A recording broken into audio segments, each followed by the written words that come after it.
And hey, what's going on, everybody? Welcome to another wonderful Liquored Up Live. Hope everybody got their fill of turkey and ham or prime rib, whatever the fuck you guys ate. Hope you guys got a good fill of it.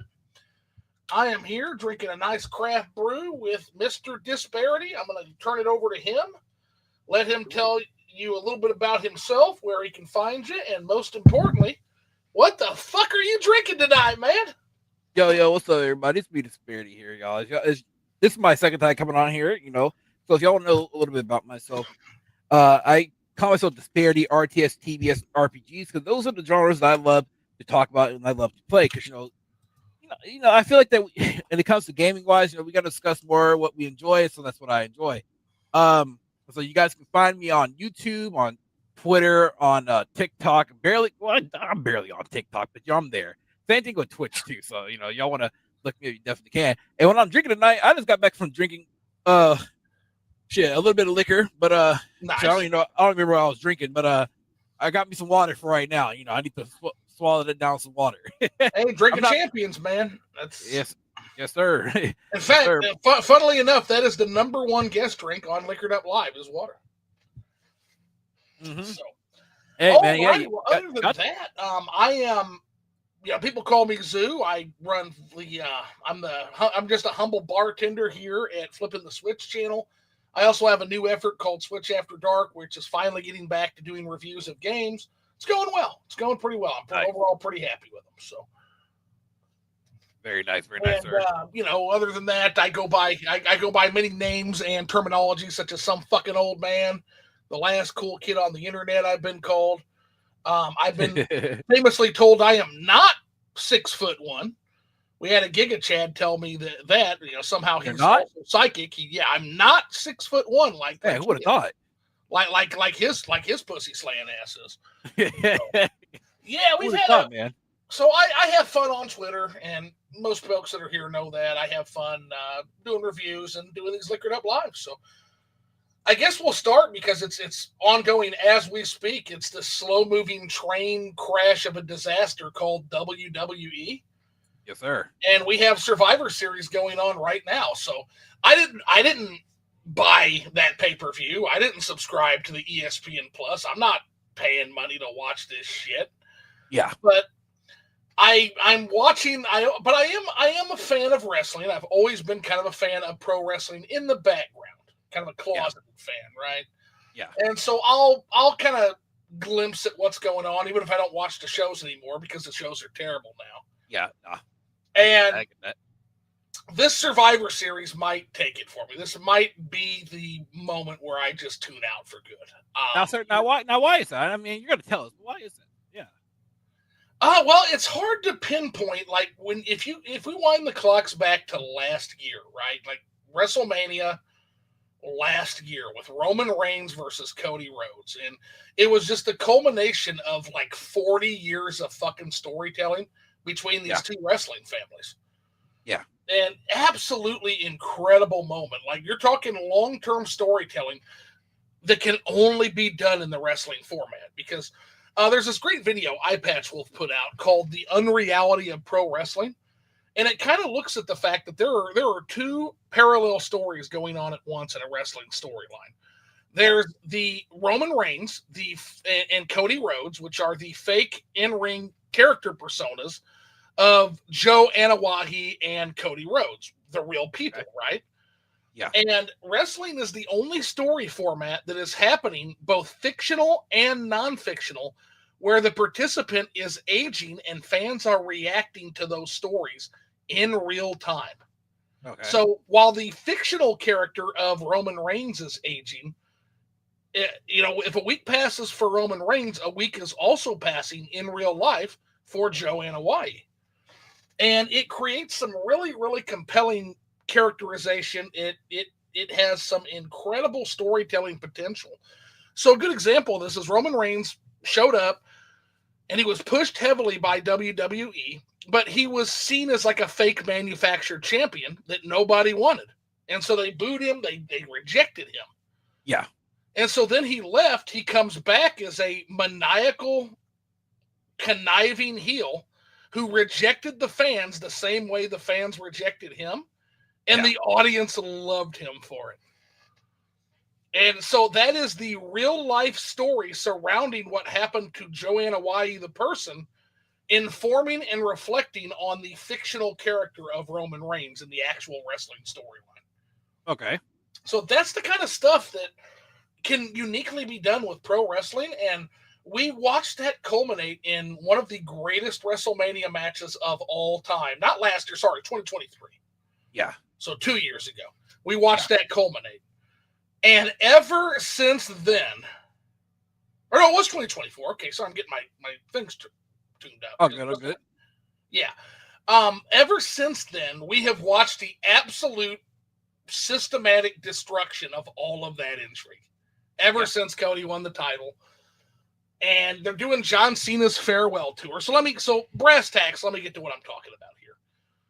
Survivor Series used to be on Peacock for people who stream for free on Peacock. They said, nope, we're moving it.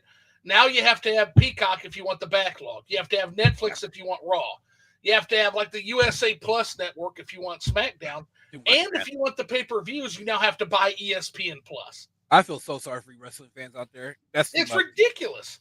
And that's just one promotion. That's just WWE. That's not AEW, Ring of Honor, Stardom. All those are all on different streaming shit, right? Yeah. So you've got that going on. You got crazy that we dished cable. Yes. And here we are again. Yeah. The new frontier, yeah. So, on top of that, you've got 4 matches on a big 4 pay-per-view. For those that aren't in the know, there's 4 big pay-per-views in pro wrestling. Survivor Series, WrestleMania, Royal Rumble, SummerSlam. And these are typically your biggest shows of the year. It's where a lot of feuds culminate and conclude. It's where storytelling ends and new stories begin. None of that is happening in this pay-per-view. You have 2 War Games matches. And just as an aside, I am fucking sick of War Games, dude. I am so fucking sick and tired of War Game shit. I wish we could go back to a traditional elimination 5v5 Survivor Series match like it was when I was growing up, man. Like, I'm so sick of this shit. So you got a women's War Game match where a bunch of women are thrown together and the storylines make no sense. It's just heels versus faces. It's 5 heels and 5 faces. You've got the men, same things going on. Brock Lesnar shows up once every 3 months to fucking wrestle, so he's in the match for some reason. Cody Rhodes is the SmackDown champion. Nothing that's going on Raw should impact him, but here he is. Because he's a face, so he's got to be there. Yeah. So it's just these 2, all the best faces and all the best heels from SmackDown and Raw thrown together for no fucking reason, storyline-wise.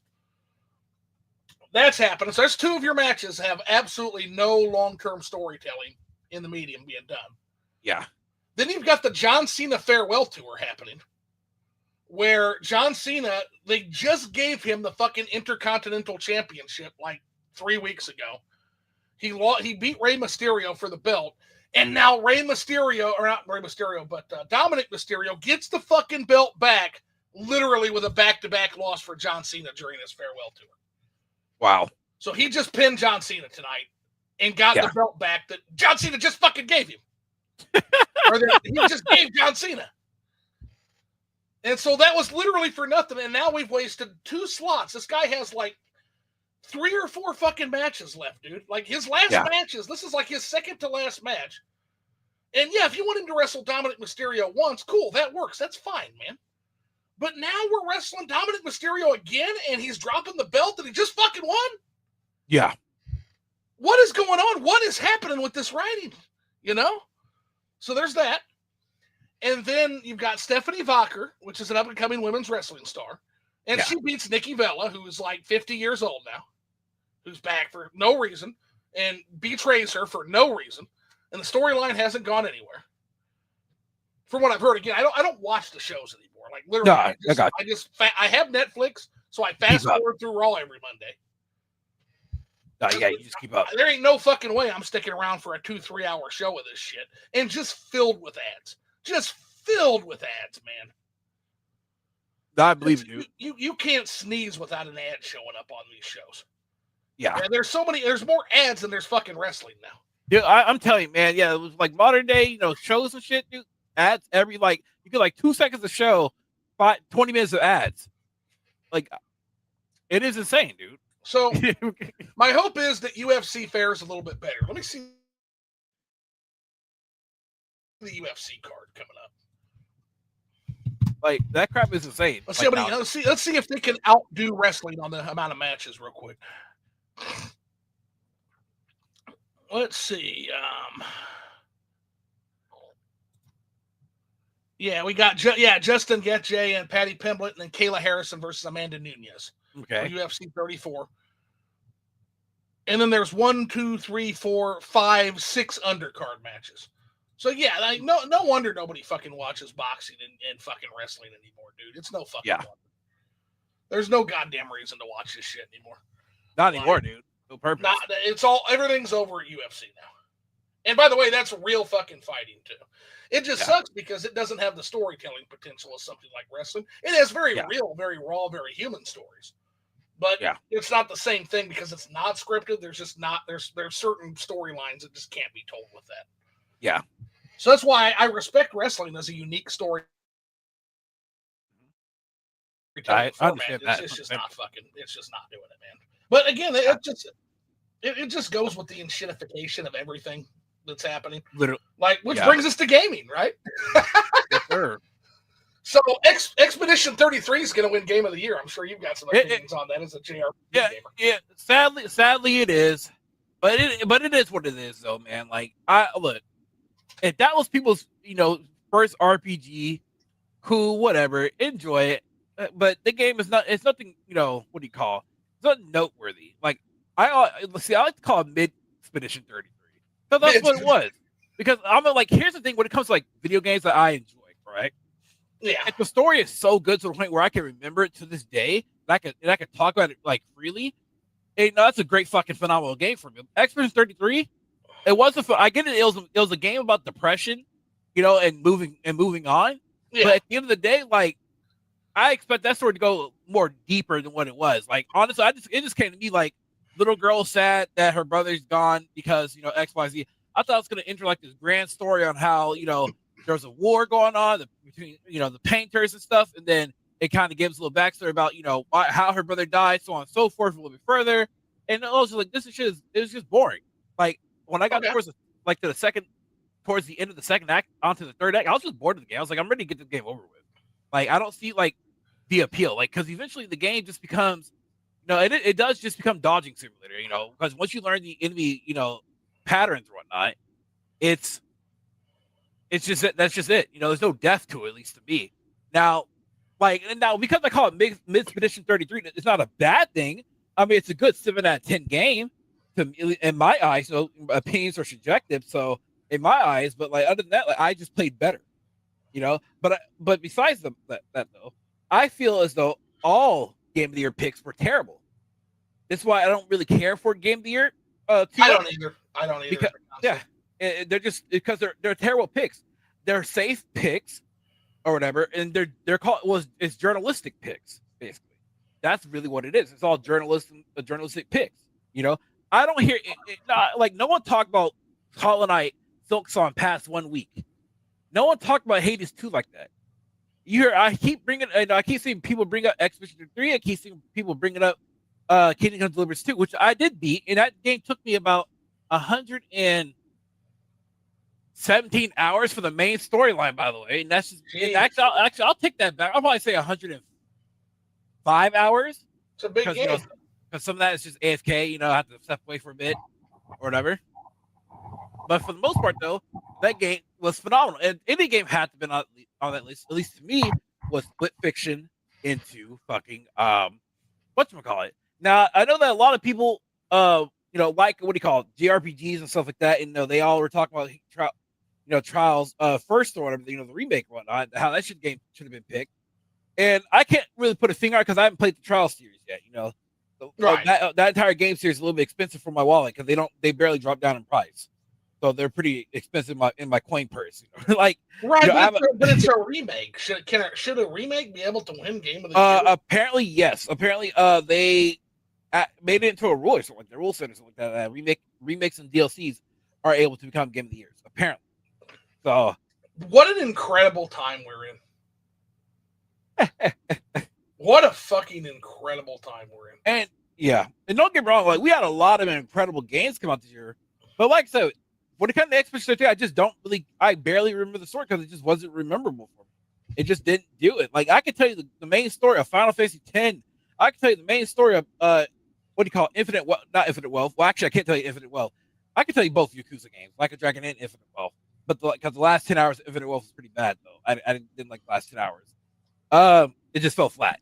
But for the most part, yeah, it's like any game I can remember the main story of, man. Like, and I can talk about it like it was like I just beat it yesterday. Cool beans, But Expedition 3 just wasn't it. And I feel like, yeah, gaming. We always talk about the industry. The industry it isn't the shitter. Don't get it twisted, or whatever. We are at that point where, you have to really select what you want to buy, what you want to play. Again, I'm gonna touch on this a little bit real quick, a little off topic. I'm a physical game collector, and it's sad to see that we're here accepting that physical games is over now, and this is where we're at. We're finally entering that doorstep. And you always get people that will say, "Hey, well, you have a PC, sir, so why do you care so much?" Like, dude, I treat my PC and my consoles as two different ecosystems. Okay, PC, well, they are. Yeah, they absolutely are. Yeah, so like when I buy stuff on PC, I know what I'm getting into. When I buy things on console, like when I buy the shit, I want it to be mine. I want to own it. I want to touch it. I want to feel it. I want to make sure that in 20 years down the line, it's like playing it. It's the least they can do when they hand you a closed ecosystem. It's the least they can do. Exactly. And then but here's the problem. Now here's the thing though. We're in the timeline where, digital games are here, and yet the prices are still not dropping. And you're sitting here expecting me to accept those prices. No, I'm not going to accept this price. Yes, you could download and buy games digitally for convenience, but what is the cost of that though? Like, to me, when the whole purpose of digital is that games supposed to be cheaper. No, it has not been the case. Look where we're at now, where we're still paying $70, $80 up to damn near. Actually, we're really paying $120 because a lot of these places are bundling pre-order bonuses with season passes and stuff, and yada yada. So either way, you're going to be spending between $80 to $120. I feel like nobody can just make a game and sell a video game to me anymore. Yeah. Why is that? Well, it's because they're greedy, and it's because they think. And again, it goes back to WWE. They think we're stupid. Yeah. And here's the thing. Here's my hot take. We are. Oh yeah, no, I agree. Gamers. I made a video a while ago called "Gamers the Worst Customers." I stand by every fucking word of it. Yeah. We're fucking stupid.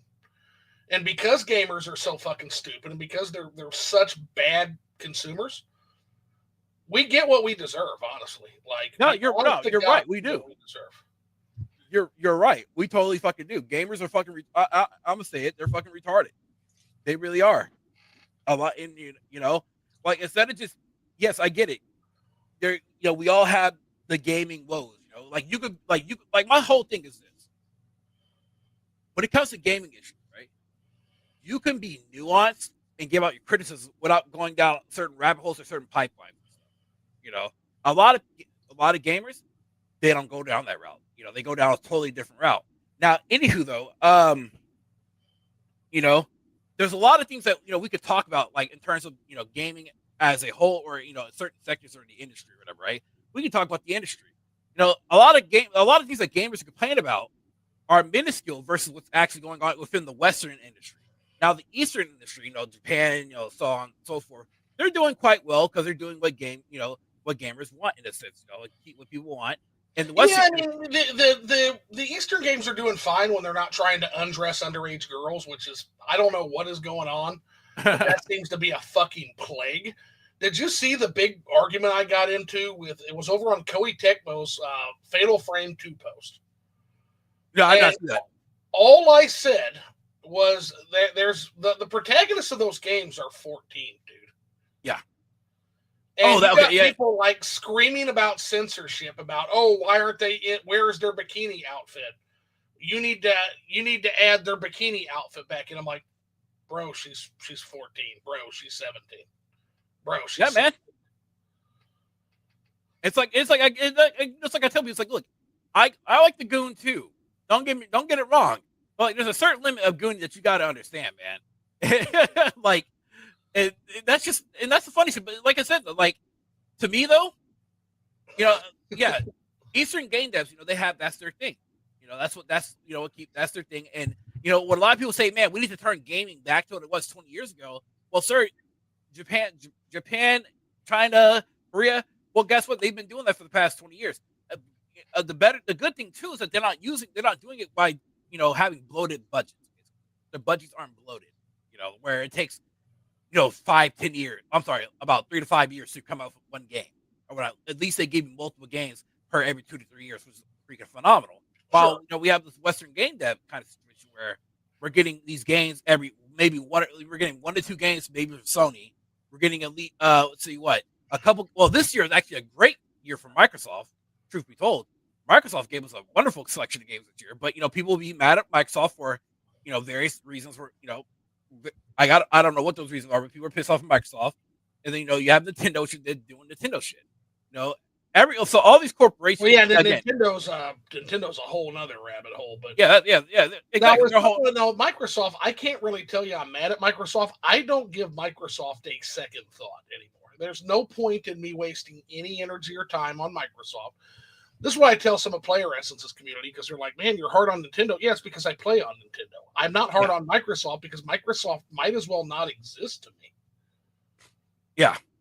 And it's like I understand it, I do agree with that to a certain extent. Microsoft they shot themselves in the foot way back in 2013. As you guys all know what happened that. Well, what it is for me is simple. They have no interest in selling physical games. When I play on console, I play physical games. Yeah. There's nothing for me on Microsoft. Nothing. Yeah. So again, they just don't exist to me. Microsoft will always be okay though, because you guys keep in mind, a lot of people forget that Microsoft is a software company. The whole purpose of Microsoft, they don't really when it comes to hardware, it doesn't really matter for them much. As long as they sell their software. Yeah, as long as they sell their software, it's a-okay. So as long as their Xbox or their branding's on something, it's a win for them. If they leave the hardware market, as long as they're in the software business, they'll be okay, 100%. Well, and they can be okay. They can be not okay. I mean, I don't think Xbox has ever turned a profit, have they, as a division? Not that I know of. I have to look into it more, so I'm not going to say. So I don't know. I wouldn't necessarily say they're doing okay, but whether they're doing fine, whether they're doing not fine, my bottom line is I don't care about them. Yeah. They don't sell anything I'm interested in. Yeah, they just don't. Which is sad because they've got one of my all-time favorite franchises. They've got the Elder Scrolls under their banner now. Yeah. For me, it's more so. I love Fallout. I love, Fallout too. Yeah, Fallout as well. But it doesn't matter if you're not going to give me a physical version of that on a console. Yeah, I can see that. Play it on PC if it's worth the shit. Yeah, I can see that. And if you're a PC gamer, anyways, you already have the open ecosystem. It's like matter of fact, just today, someone made a post on Twitter, of course, and I responded to it. They're like, I don't know which of these handhelds are better. And there was, I think it was like the PS Portal, the Steam Deck, and also the what you call it, the what was it? Steam Deck. Well, the Nintendo Switch 2. I'm sorry, Nintendo Switch 2. And I was like, okay, well, here's the thing. I was like, if you want to get, I was like, PS Portals is trash. It's just a remote play system. You need to actually no interest whatsoever in that. It's terrible. The Steam Deck is an entry level PC. So you want to get into PC gaming or Linux gaming, basically entry level, and then you have the what do you call it? The Nintendo Switch 2, which is a whole different ecosystem. It's Nintendo, right? So I was like, okay, if you want the best of both worlds, just go ahead and pick up the ROG Ally X, which is like, it's like a $700, $800 device, and also the Nintendo Switch 2. And that will give you the best of both worlds. You'll get PC gaming, and you'll have the Nintendo Switch 2 at the palm of your hand. And that, again, it's the best of both worlds. And the reason why I say the ROG Ally X is because the Steam Deck cannot play newer AAA games at a decent frame rate. In order to play the reason why I bought the ROG Ally X just recently, about a month ago, is that the Steam Deck, when I tried to play the Outer Worlds 2 on it, that shit was running at like 15 FPS. That's it. There ain't no damn way. There ain't no way. So I went ahead. I just said, no, fuck it. I'm buying me a handheld or ROG Ally X. I get 45 FPS plus stable. Enjoy myself, So, that's kind of like where we're at with that. I don't have to tell anybody this. but yeah, like gaming or whatnot, you know, as of right now, yeah, like we're in a spot where the development costs from what I see are bloated. Games take years to come out with. They take years in order for you for it to come to the palm of your hand that you in order for you to buy it. And that's an issue. And then on top of that, you do have a lot of these companies chasing the whole live service bag as well. And you know, we talked about this a little bit the last time I was on the show, but like you know, live service games are sadly they are somewhat killing the gaming industry because if your live service game comes out and it flops, well, sir or ma'am, you just wasted millions and millions of dollars on a product that didn't give you any type of return or whatnot. And so a lot of these companies are chasing that bag. And you know, the bloated cost is just insane. Like I do want to go back to the era of smaller budgets where you can get and also devs reusing assets of their previous games. It's okay to reuse your assets in order to shorten the dev cycle until at least 2 years for your next game. You know, it is okay to do that. We don't need to have new I don't give like I like nice graphics like the next person, but we don't need to keep waiting on nice graphics or whatever. You know, we don't need the blandness. Just give us the games that you know that we want to enjoy. Like hell, go back to the you know, it's like how people say, well, back in our day. Well, okay, we can say back in the days, bring back IPs like bring back IPs like Jack and Daxter, bring back Spyro, bring back Crash, bring back these IPs, these smaller budget games that we can consume and enjoy. But this nonsense of everything has to be freaking cinematic or whatnot. We don't need those kind of games. Sorry, I've been saying, and keep in mind that I've been the number one person probably on Twitter saying that we have been overshooting the market for 20 fucking years, man. Mm-hmm. We are just past the point where a lot of these games where the market can absorb or appreciate what these game devs are doing. They're not making games for us anymore. They're making games for themselves. They're making games for them and journalists and game snobs and hardcore gamer freaks. That's who they're making these games for now. Yeah. They're not making this for the mass market. The mass market doesn't give a fuck. They don't care about all these specs. They don't care. That's what I can't get through to some folks. And you've seen some of those conversations get colorful, but it's like, buddy, they don't. I know you sneer at normal people, some of these folks, but they don't care, and there's more of them than there are of you. Yeah, that's why gaming keeps catering to you. It's going to decline because you're missing out on them. Yeah, that's why I like get into these gaming conversations with people. I like, you know, a lot of people say, well, you get into these gaming conversations in bad faith. Well, I'm sorry, dude. Like, you're not looking at the bigger picture. Like, what you're looking at is just titties and ass. I'm sorry.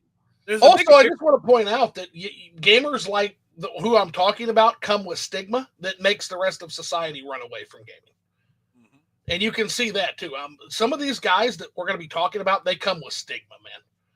Yeah. Like they are a specific reason why gaming has the reputation it has. I pointed out the other day on Twitter, I said, you know, I hear constantly how gaming is the largest, most popular medium of entertainment in the world. But I hear this out of gaming circles, and all I hear them talk about, the revenue's bigger than anything in the world. And in terms of revenue, that may be true because all you do is nickel and dime your customers to death. But I got to tell you, you get out in the real world, there's nobody in my office, Disbearity. There's nobody in my office I can talk about the video games I played recently with. They don't fucking care. Nobody. There's about 40, 60 people in that office. I'm the only one. That's insane. I know them all well. I'm the only one in that office that plays video games. That's only one. That's insane. You know, it doesn't translate this narrative that, gaming's bigger than ever. It doesn't translate to the real world. It only translates. They're not bragging about cultural penetration. That's a different subject. Cultural penetration for gaming is dog shit when you get outside of mobile gaming. It's dog shit. What they're bragging about is leveraging you hardcore gamer freaks. Because all they brag about is revenue. Revenue translates to the money we're making. The reason they're making that money is off the backs of you freaks. Yeah. I hate to tell you that. And that's what I tell hardcore gamers all the time. They're bragging about leveraging you. Because I can sure fucking tell you, My mom and dad don't play games anymore. My dad used to play games, doesn't anymore. Nobody in my office plays games. My girlfriend doesn't play games. Yeah, But my my niece and nephew don't play games. Yeah, in my family, honestly, I'm the other like in terms of an adult, I'm the only adult in my family that mainly plays video games. I'm like, don't get me wrong, both my sisters they do play games to Yeah. a extent. What I mean by an extent is that my older sister has a Nintendo Switch. She mostly just plays Mario, Super Mario World, or just Mario in general, right? While my other sister, I recently just sold her my Steam Deck or whatever, and she's been doing a little bit more gaming because the Steam Deck is actually more powerful than the current computer that I gave her many years ago. She just won't bother to upgrade it or anything of the No, sort. I have serious questions. I have serious questions about the claim that gaming is the most popular entertainment medium. You don't hear gaming talked about on the level of movies in the mass market public. You don't hear about it talked about to the level of music, which has massively declined, and you sure as fuck don't hear about it like you hear about sports. Yeah. So I have serious questions as to the actual market penetration of console and PC gaming. Now, mobile, sure. I don't think there's a person out there that doesn't play a mobile game while they're waiting on the way to the train. But you and I both know that's very different. Yeah, it is. It's a different market. I mean, yes. I technically play mobile, but it's my hand. We all play mobile. All of us play mobile. To some extent. Yeah.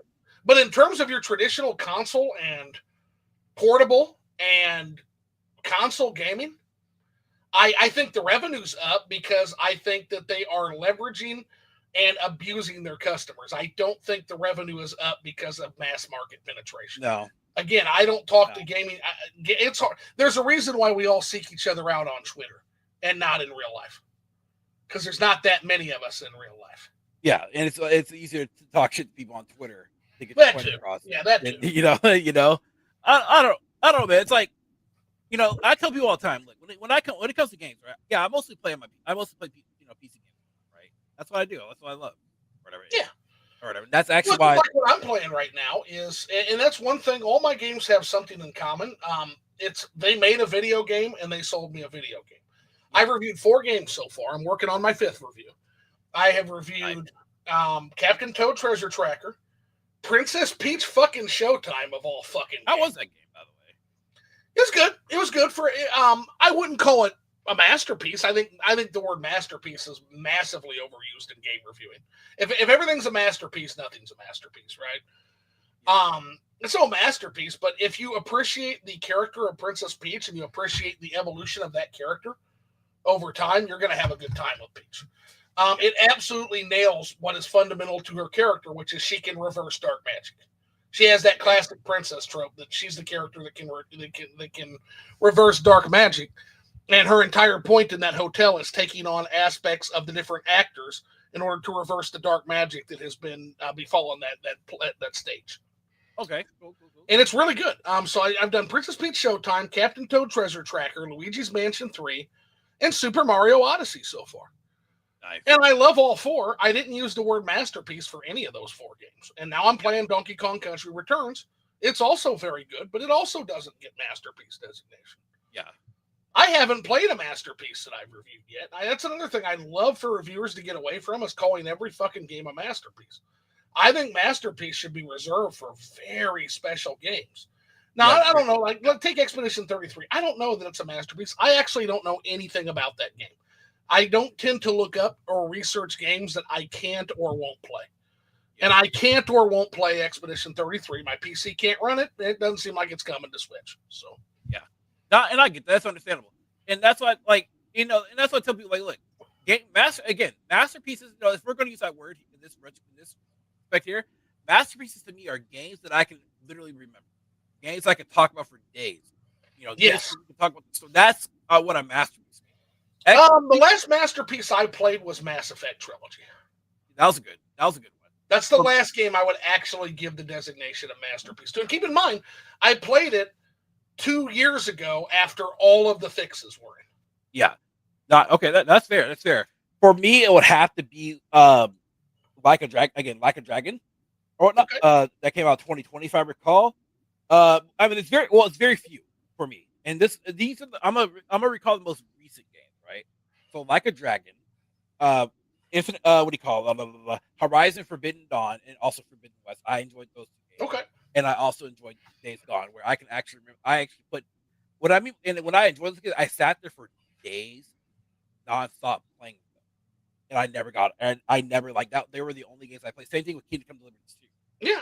Well, And what's so funny, man, I've got a designation where I've got like literally a gold, but it's like my ghost character, my drunk ghost character, but it's like a gold coin. It's the Zoo's designation of excellence for any games that achieve that word masterpiece.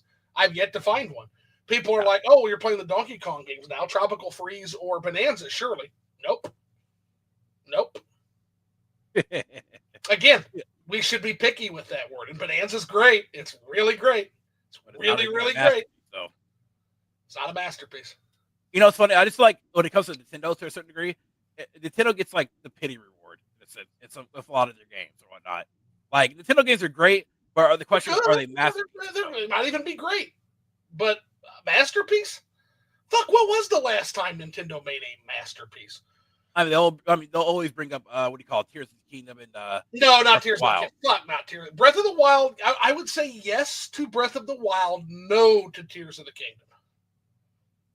I think Tears of the Kingdom's an overrated sack of shit. I think it is too. I think I feel like I'm gonna be honest. I never a really bloated, overrated mess of a game. For me, I never really finished it because I felt like I was just playing the same game again.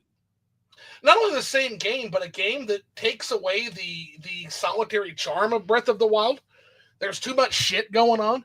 There's too many dumbass NPCs going, hey, wanting your attention. It's too busy. It's too inconsistent. All of the Sheikah tech is gone, and now there's this fucking Zonai tech. They redid the imprisoning war in a way that I'm quite frankly offended by, because we all know the real fucking imprisoning war, which was the events of Ocarina of Time and the flashbacks of A Link to the Past, and it was badass and it was cool. And now there's these weird goat people that are fighting with like a Ganondorf that cackles like a grandma. Like, what the fuck is this shit? Why is Ganon look like he needs some lotion? And hey, he's been buried, dude. He's been ashy. I get it, but like, we just fought the Calamity, and the entire point of the Calamity Ganon was that we are so far removed from the origins of this legendary struggle that all that is left of Ganon and Ganondorf is his malice and his will to destroy all of Hyrule. And that's the only thing left. There's nothing left of Ganon. That was the whole point of Breath of the Wild. And now a game later, for fan service, we're bringing back Ganon. It's like, what the fuck? Like, none of this makes sense. So, yeah, Breath of the Wild, I would absolutely give that to, but I'm not giving... Fuck, I wouldn't even give Masterpiece to Elden Ring.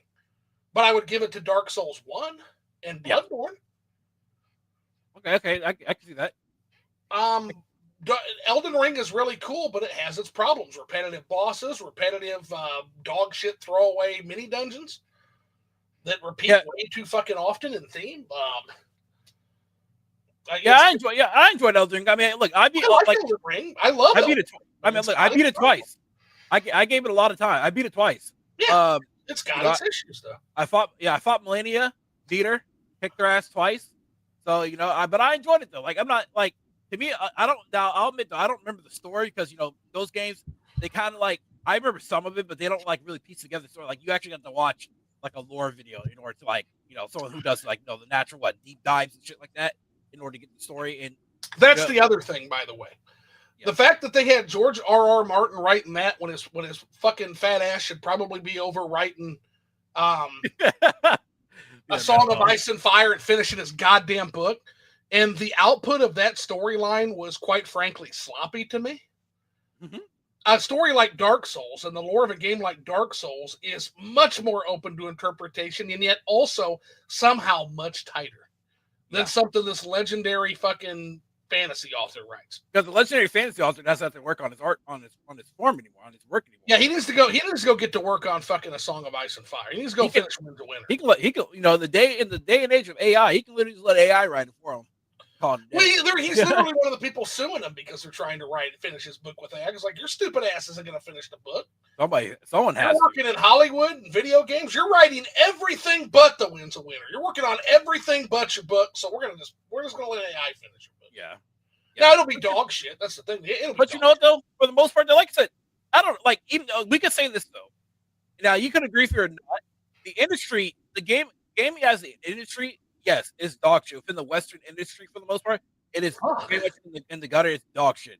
But gaming within like the within the indie scene / somewhat some AAA games have actually been pretty good. Dude, indie has been on fire lately. Yeah, they've been hitting it. And so like I'll speak up some games. So I'm currently kind of playing it right now, like the Outer Worlds 2, right?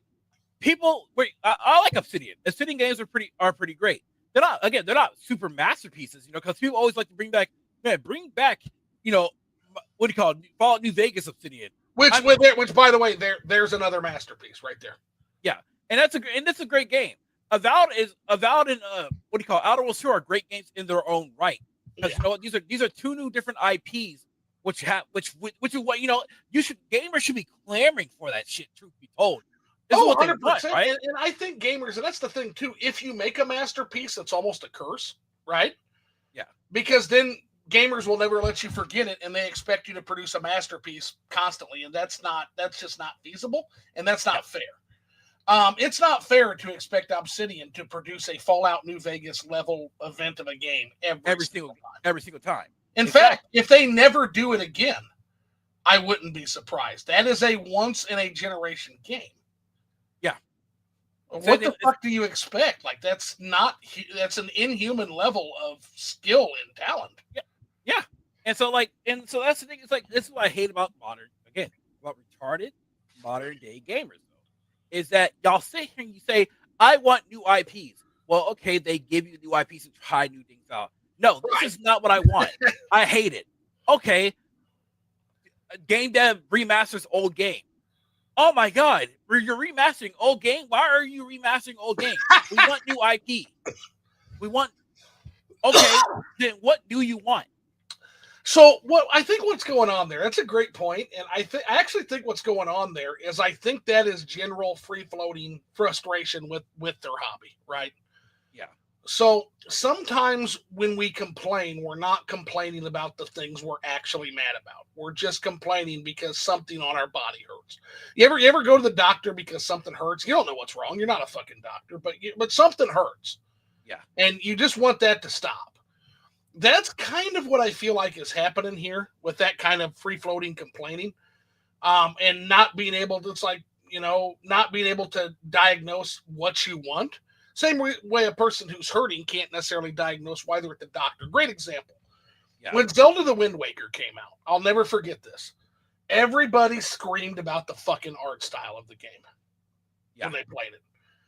And I remember looking at that art style, even then, I hated the Wind Waker, dude. I hated that game. Yeah. But it wasn't because of the fucking art style. In fact, I remember thinking, I don't understand what's going on with the art style. I think the art style looks fine. I think this is probably pretty immortal. This will hold up. I think, but the art style was the most visible aspect of the fact that Zelda had changed. And so not knowing how to express the actual issues, which were that you give us this wonderful combat system and nothing to use it on outside the final boss battle. Yeah. The fact that you have to boringly sail around to an island and get like 1 rupee with no rewards for your exploration. The fact that they kept taking Link's sword away with the fucking dog shit stealth sequences.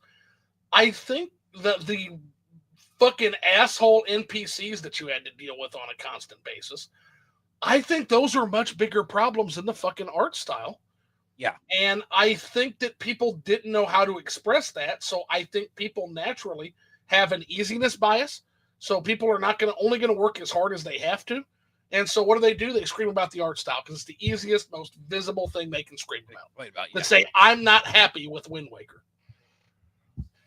Yeah, and that's the thing. Like gamers, they don't know how to express their criticism. And that's why I was trying to tell people, it's like, you can be critical on stuff, but at least express it in a way that you can understand, that people or game devs can understand it, instead of just saying, "Well, the art style shit." Fuck it. I hate it. Okay, Right. why? Break it down to me then. Why? Or what are we hearing nowadays? It used to be what is it? It used to be that back in the early days, or that's where they bring the politics into it, right? So yeah, back in the 2012, 2014, it was wow, this game isn't politically correct. Nowadays, it's this game's too woke.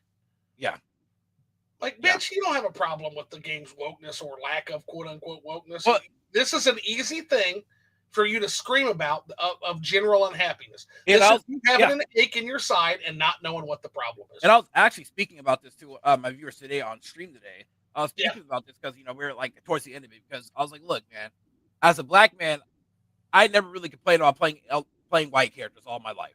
I did that, right? But now since we have some diversity inside these video games, it's a big issue. Like, why is it an issue? It's not, to me personally, it's not that deep. It's really not.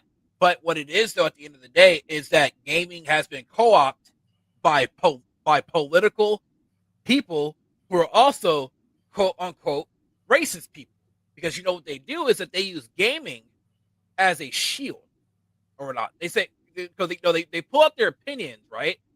They say, I don't want this game because it's too woke. No, just say what you really want to say. It's not that it's woke. Well, tell me what's wrong. What's woke about it? Oh, well, the main character is black, and I don't know why. You remember OJ's debate on my channel with I think it was Renowned, right? Yeah. And like, hey, why is that a DEI character? And you remember, he's like, well, it's a black woman. He's like, yeah, but why is that DEI? Yeah, why? And you could just see like the conversation just grind to a halt there. And that's why I say, like, when I have these kind of conversations with these kind of people, with those kind of people, it's like they always say, well, you want to have conversations and all in bad faith. Okay, like, sir, no, that's not even the case. You don't want to have those. You don't want to have these kind of conversations. No, I haven't played Forspoken, so I can't comment on it in terms of my own experience with it. But I do know good writing. And I can tell you what the problem with Forspoken was. Yeah, it's definitely writing. It was bad writing. And that's all it was. I played it. I don't even know what gameplay wise it was. The writing was bad. So I played Forspoken. The main issues with Forspoken that I had was this: the open world was empty. It was basically, it's like they because they showed this game off as a tech demo, but they didn't make this world come to life. So it just stayed as a glorified tech demo, right? Yeah, so it looks like there's some problems on that end too, and so bad writing and a little bit of empty open world. Yes, it's for the most part. And I put, how many hours I put in Forspoken? I put in 33 hours. So the game score is about 25, 30 hours long. So I gave the game a good 6.5 out of 7. It wasn't that it was the worst game ever, but you can clearly see that there's areas that they definitely 100% could have improved on and got better. But wokeism or whatever, I know people hate talking about this topic. Wasn't it though? It wasn't the case. Well, and that's the thing is, I do think you're right that there are bad faith grifters that come in and jazz that stuff up, right? But I think that most people, I think the reason they grab to that because once again, people don't like to think for themselves. There's a whole ass JRPG about this called Persona 5, by the way, guys. Oh yeah, definitely. Oh yes, and the whole point that fucking game makes is nobody wants to actually think and act for themselves. Yes. They want the easy way out. And so do I think that most people who watch those content, I just want to be very clear because I criticize these anti-woke type people all the time too. Do I think those people are racist or sexist? No, I don't. I don't think that at all. I think that they're lazy. and I don't even mean that badly. I think it's very human. I think it's a very human thing to not want to work harder and dig in deeper than you have to. Yeah, and so if you've got this video of this person that you gravitate towards and you like because he matches your politics or he matches your tone, he seems really upset. So he's pacing and leading you, which is a hypnosis term. So you got this guy and he's angry as you are. He might even be angrier than you, and you're angry about the games industry. And so he's pacing you so he can lead you. And that's something else that human beings are vulnerable to. You know, you're making a lot of sense with that, though. I'm gonna keep it a buck. You are making a lot of sense with that. Like, Yeah, and so these people gravitate. They already don't want to dig in because they work 40, 60-hour fucking work weeks like the rest of us do. Yeah. It's much and they easier. don't want to dig into the topic. But here's this angry guy, and he's angry, and I'm angry. And that pacing leads me to emotionally match his wavelength, and now I'm going to listen to him. And he has a pretty easy explanation as to why everything sucks now. Yeah. And why you should be angry about it. And this works on a micro level, like video games industry, and it works on a macro level, which is global geopolitics and macroeconomics. Yes. Okay. And it explains a lot about what's going on in the world. Yeah. No, for sure. And so that's and again, play Persona 5. They dive into the actual psychology of that. It's a big important game. It's the same thing with Metaphor Refantasio. See, I was listening to a Twitter speech yesterday, and someone brought that up where people, you know, the whole grifting people, they didn't bring up Metaphor, and Metaphor is another game made by Atlas. That game was basically telling you that, you know, about racism and also about you know, what do you call, what's the fucking word? Right. Racism, all that. Yeah, all this, yeah. Basically, it was going all through that. The isms we were tired of being accused of being in 2014, and now we're tired of hearing about how everything is woke now. It's totally reversed from where we were even a decade ago, which is also very funny to me. Yeah, basically. So now when I see these people, you know, these these grifters on Twitter and stuff, I just sit there, I just shake my head, like, look, I get it. It's easier to make a video on something that you saw on Twitter, random article off the internet. Oh wait, this agrees with me. Let's make a 20-minute video about it. Let's talk about it. And it goes, look, and hey man, I have to do my personal research on a lot of these people. If you look at their video, their content years ago was a lot different than what it is now. Of course. Yes. So I called a lot of these people. I'm like, look, y'all peaked 10, 15 years ago. Y'all peaked. And then a lot of these guys, I had two people tell me, it was Jay Viper, and I called him out, and some other guy named Mark Fox. They both said, oh, we took breaks and came back. Yes. So what you're telling me is that you took a break, right? Because the thing, shit on YouTube, you know, YouTube changed. Algorithm took over now. Algorithm wasn't pushing your videos now. You took a break for how many years, came back and said, well, how am I going to get my channel up now? What can I clearly talk about or whatever? And guess what? They went down they saw the pipeline. They went down that. Right. Well, I always point to Smash JT. It's no harm on him. Get that bag, I guess, man. But this was a guy who he was an Amico and television channel who became a general gaming news channel, who became a outrage anti-woke channel, and got into a public feud with another loathsome individual on the other side of things. I can't think of her name for the likes of me. But you know what's crazy is that I actually had a conversation with Smash GT about 2 years ago. It was through another person who he thinks that we're mutuals, but really we're associates. Like I was part of 2 podcasts. Well, Alyssa Mercante, that was her name, and the two of them deserved each other, man. They were so good for each other's careers. Yeah, I think they should just fucking called it today, honestly. But that's just me. They were so good for each other's careers, man. Literally. And so, like, and I almost wonder if there's like some kayfabe pro wrestling shit in the background of that going on. I would not be surprised. I joke, but I would not be surprised. I'll tell you. Yeah, it's like, you know, like I spoke with Smash GT 2 years ago. We are literally having a conversation. Now the VOD or whatever is behind the paywall now. I tried to pick it up and get it, but it's behind the paywall now. But like we had actual gaming conversations. I was like, wow, this is actually great on this podcast. We're talking about the grievances. We're talking about a lot of shit. Oh, of course. You know? Yeah. And then like now, when you look at them now, it's like, what's going on here? What's happening here? Why is he going down this pipeline? So OJ from Player Essence knows Smash JT too. He says he's always wanted to make it on YouTube. He's a very simple story. Yeah. And this was he did it. He did it, man. It's not how I would want to do it, but I'm not him. So, and so it's like, look, it's you know, there's no genuineness in it, you know.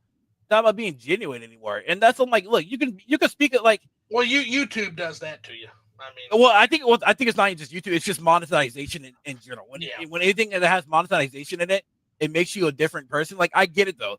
Chase the back, chase. You know that's the whole point of YouTube is if whatever video that you see that's popping off for you, you want to replicate that video. You want to keep going. You want to keep chasing it. And so eventually you're going like in order to get that audience that they currently have now is that you're going to farm people who have low IQ who can't think for themselves, who can't think or develop for themselves. And so when that happens, that's where you create your echo chamber in your hive mind, and there you go. No, they're not going to disagree with you, even though people like Smash GT has been proven wrong several times already. It's not going to matter at that point because they cultivate that's the audience to cultivate or whatnot. And so, which is why I'm like, look, yes, you can have your gaming woes, but if to me, and I think this is anybody here, if you are serious about being pissed off and disgusted with the gaming industry, then you need to take it upon your own hands and go further and create or support game devs who are currently doing what you are enjoying and what you are doing. But as you know, what they're doing is that they're not doing that. It's just let me pump out this YouTube video, let's talk about it, and then y'all get mad, I make money, and we're not in the circle. The circle keeps revolving. I don't see people like Smash GT. I don't see people like Hypnotic. I don't see them saying, "Hey guys, check out my favorite indie dev team, y'all. They're doing great things." I just donated $50,000. I don't know, $5,000. They're not creating culture as much as just tearing down culture they don't like. Yes, basically. And so that's why I'm like, that's why, like, look, when it comes to gaming, I don't complain on shit like that 24. That's why I don't complain on a lot of things. Like, look, I have my grievances with things, but I don't sit there and I don't complain because you know why? It's like, in reality, it's not as deep. If you really cared about something that you believe in, then you'll do the job. You'll believe in what you'll do it. You'll go out of your way. Even I actually had a buddy of mine right now who came to me today. He was like, Disbearity, I want to get a gaming. I want to get a PC in general because I want to actually create a game, like a game or whatever, video game. Because right now, current game devs aren't creating the game that I want, so I want to create that game. I said, dude, and honestly, he could create the next hit. You never know. Yeah, and I told him, I said, dude, I'm proud of you. He's probably not the only one that wants a game like that that's not being serviced. And I was like, yeah. I'm like, man, I'm proud of you, dude, because you know why? You're gonna sit, even though you're complaining, so you have an idea that you want to push out in order to change things, or to that's what's cool. That's what's dude. That's great. That's wonderful, man. And that's exactly what I thought. I'll be for real with that shit. Well, fuck. What's amazing is like I've been thinking to myself for a long time, and you're right. Like I've been saying, hey, if somebody has the know-how and wants to make me a real Super Mario Brothers 5, if you could do that, you would make $1 billion, literally. Yeah. But then I think to myself, why not me? Why don't I make Super Mario Brothers 5? Yeah. And I joke. I mean, that's a joke, but I didn't even know how to edit videos fucking 2 years ago. Imagine what skill set I'll learn tomorrow. Yeah. Yeah. And so, at the end of the day, it's like, look, y'all can keep complaining about this shit, but what are you guys going to do in order to change it? Not just sit there and make YouTube videos on it 24/7. And that's why I think like if people were to think for themselves, but okay, maybe the Smash AT guy, he was right at first, but then now he's not doing what he actually believes in. Maybe I should look different. Start considering the fact that maybe he's using my idiocracy in order to to push his agenda, I guess. And right now, hey, it's very human. We all have these cognitive limits, these cognitive vulnerabilities. And what these guys are preying on, there's 6 weapons of influence, right? There's social proof, which is one of the big ones. Authority, which is a big one. I'm on YouTube and I'm talking with a self-assured voice. So authority, scarcity. Not everybody is on YouTube. So again, that kind of links into authority and the social proof, everybody agreeing with you. You've got liking. So most YouTube channels are a parasocial relationship. You develop a liking or a certain affinity for that person. Reciprocity. You get communication from that person, etc. And then there's the 6th one, which is consistency. people have an internal desire to be consistent with their past actions. This is where things get really nasty. Because if you start to say, yeah, you know what? I think that Forspoken is a DEI game. You know what? I think he's right about that.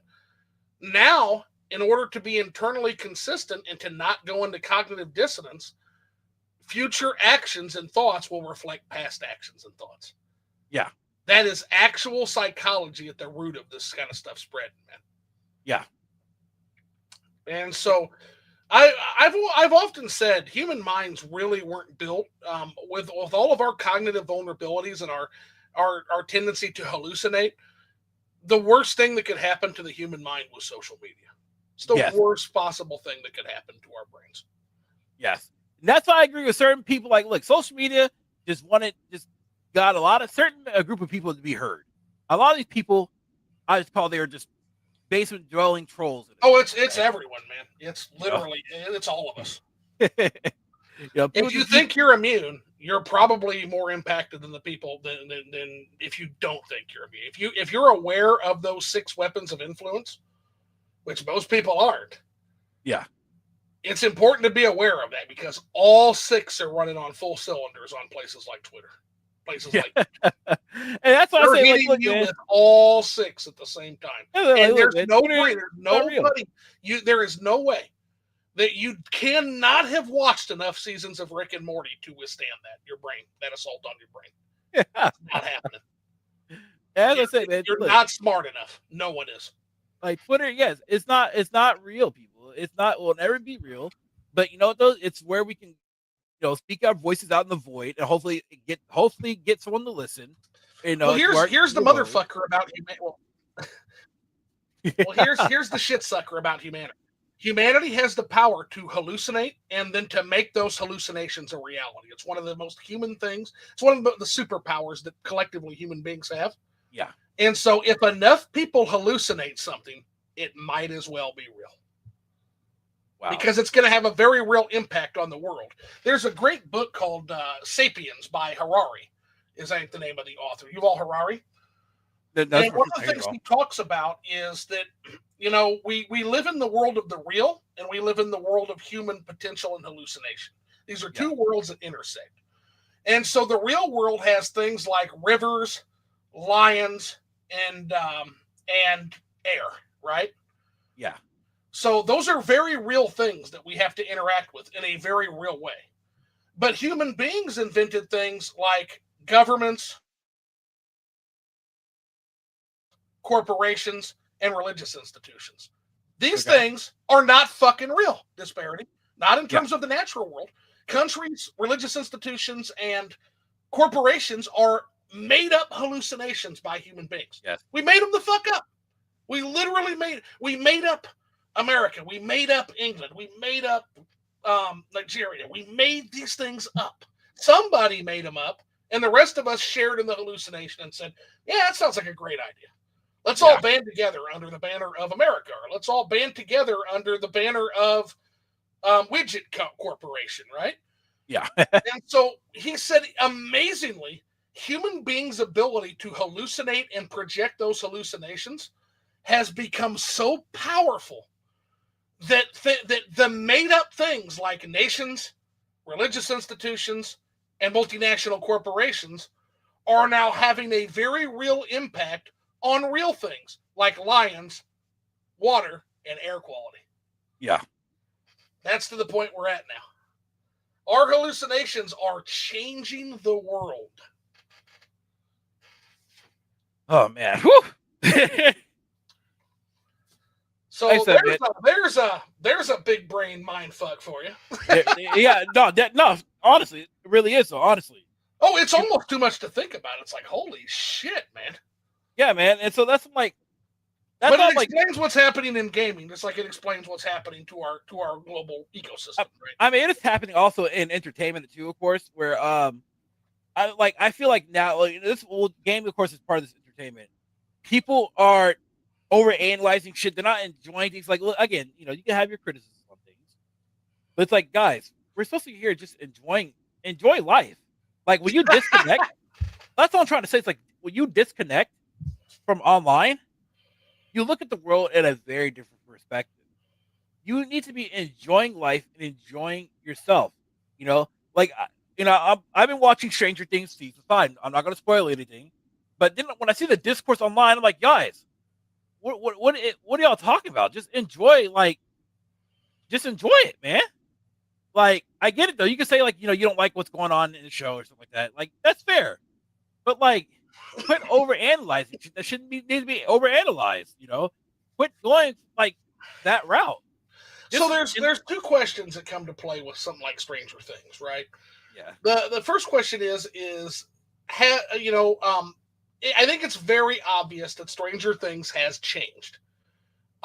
Which again, I saw that as early as season 3 that it had begun to change. But there's also the question, and it's kind of that eternal question: should it be allowed to change, and who decides whether it changes or not? Is kind of the thing. It's the whole thing I'm going to be writing about when I write my Super Mario 3D World review.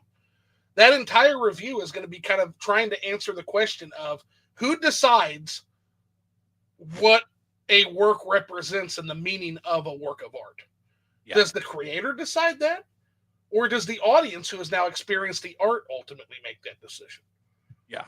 And there's a real argument for either one. Yeah.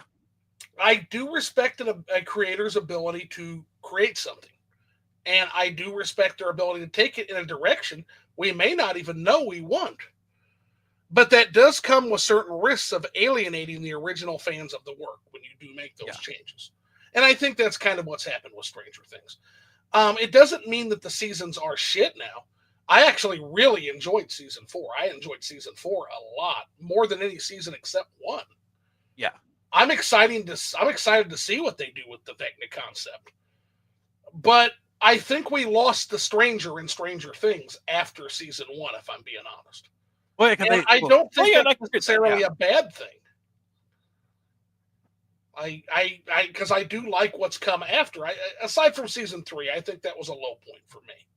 No, I do agree with that too. I do agree and disagree to a certain extent with that. The show they weren't expecting the show to get popular like any other show.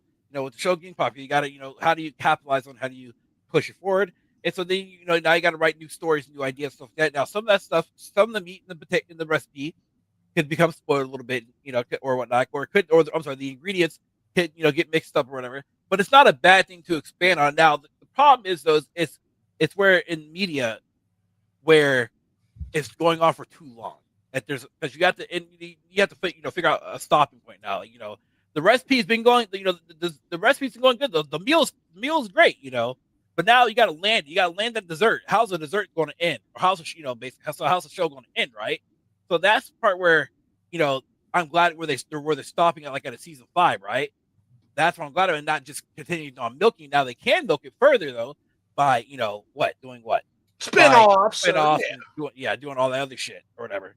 And so, and at that point, you can either go all in on the show or not, But my whole take is just like I believe 100% that a lot of people need to really come back to reality.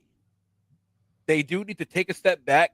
I think, like with social media, which we'll never do, what they need to implement on any social media platform is, if you've been on it for far too long, they need to shut down all your accounts for about a month.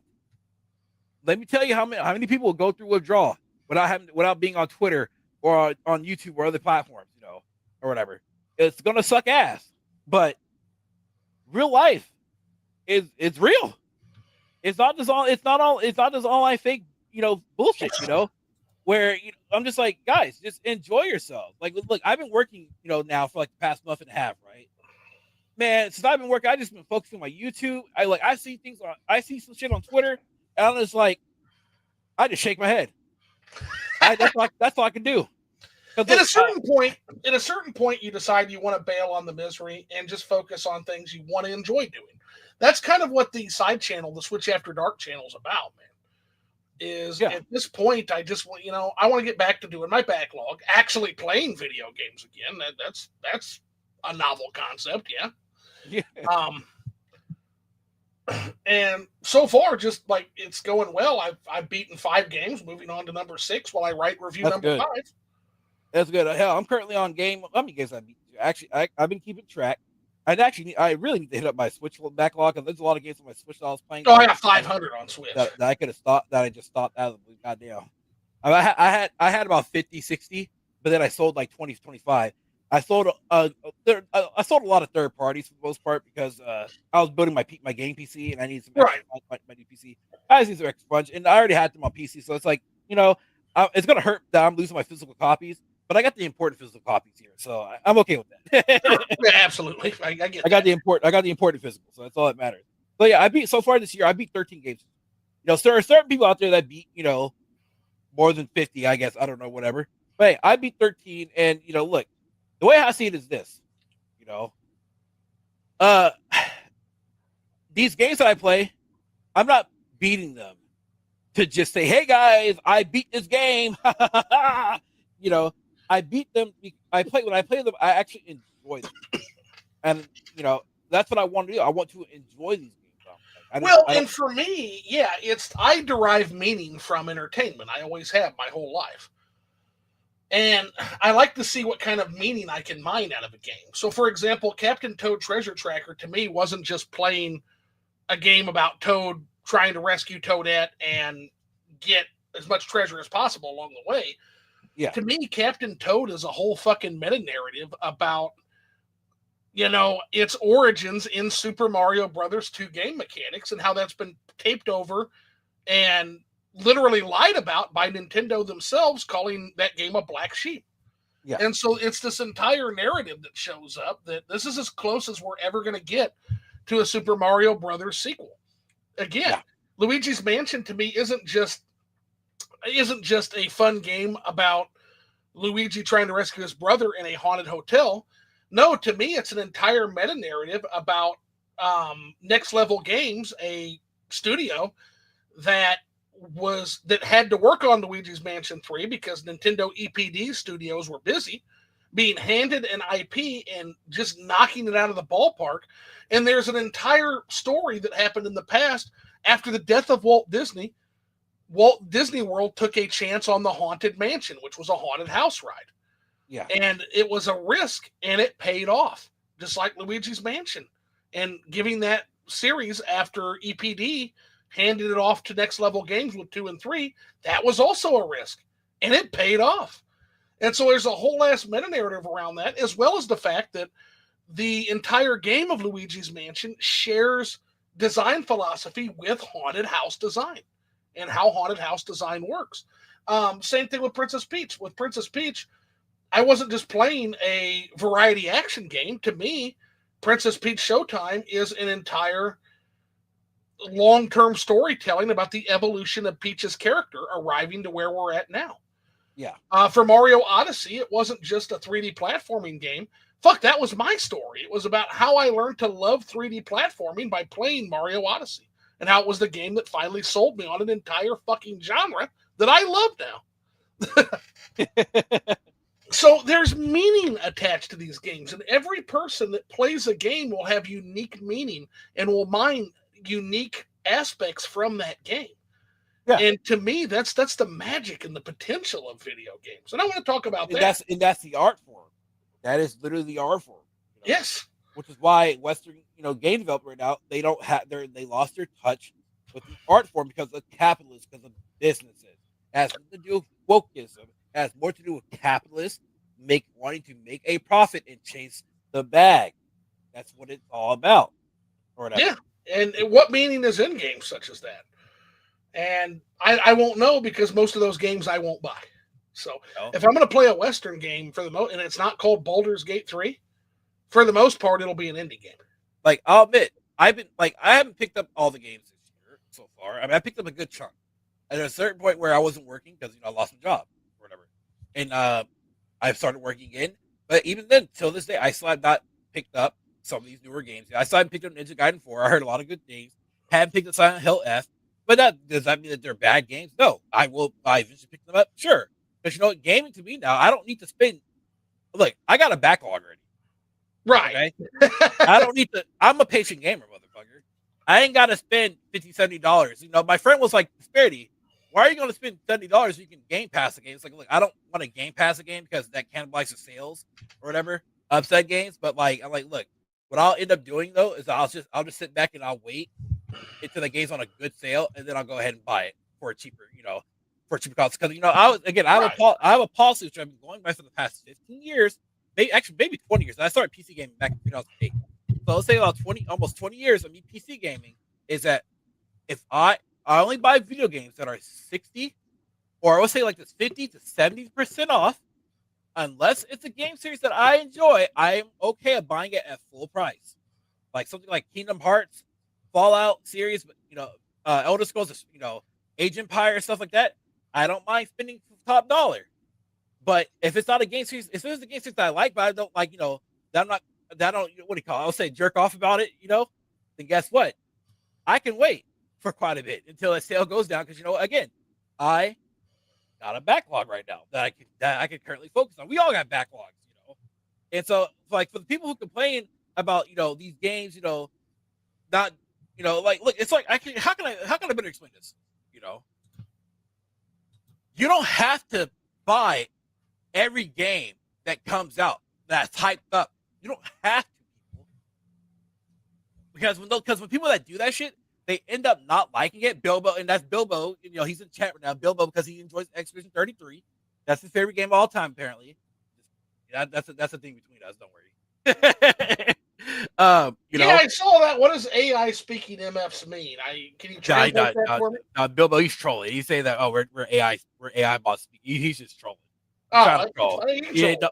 He's a sweet dog. Don't worry about it. He's a sweet dog. No, trolls are nah, Bilbo, he's cool. He's good people. He's good people.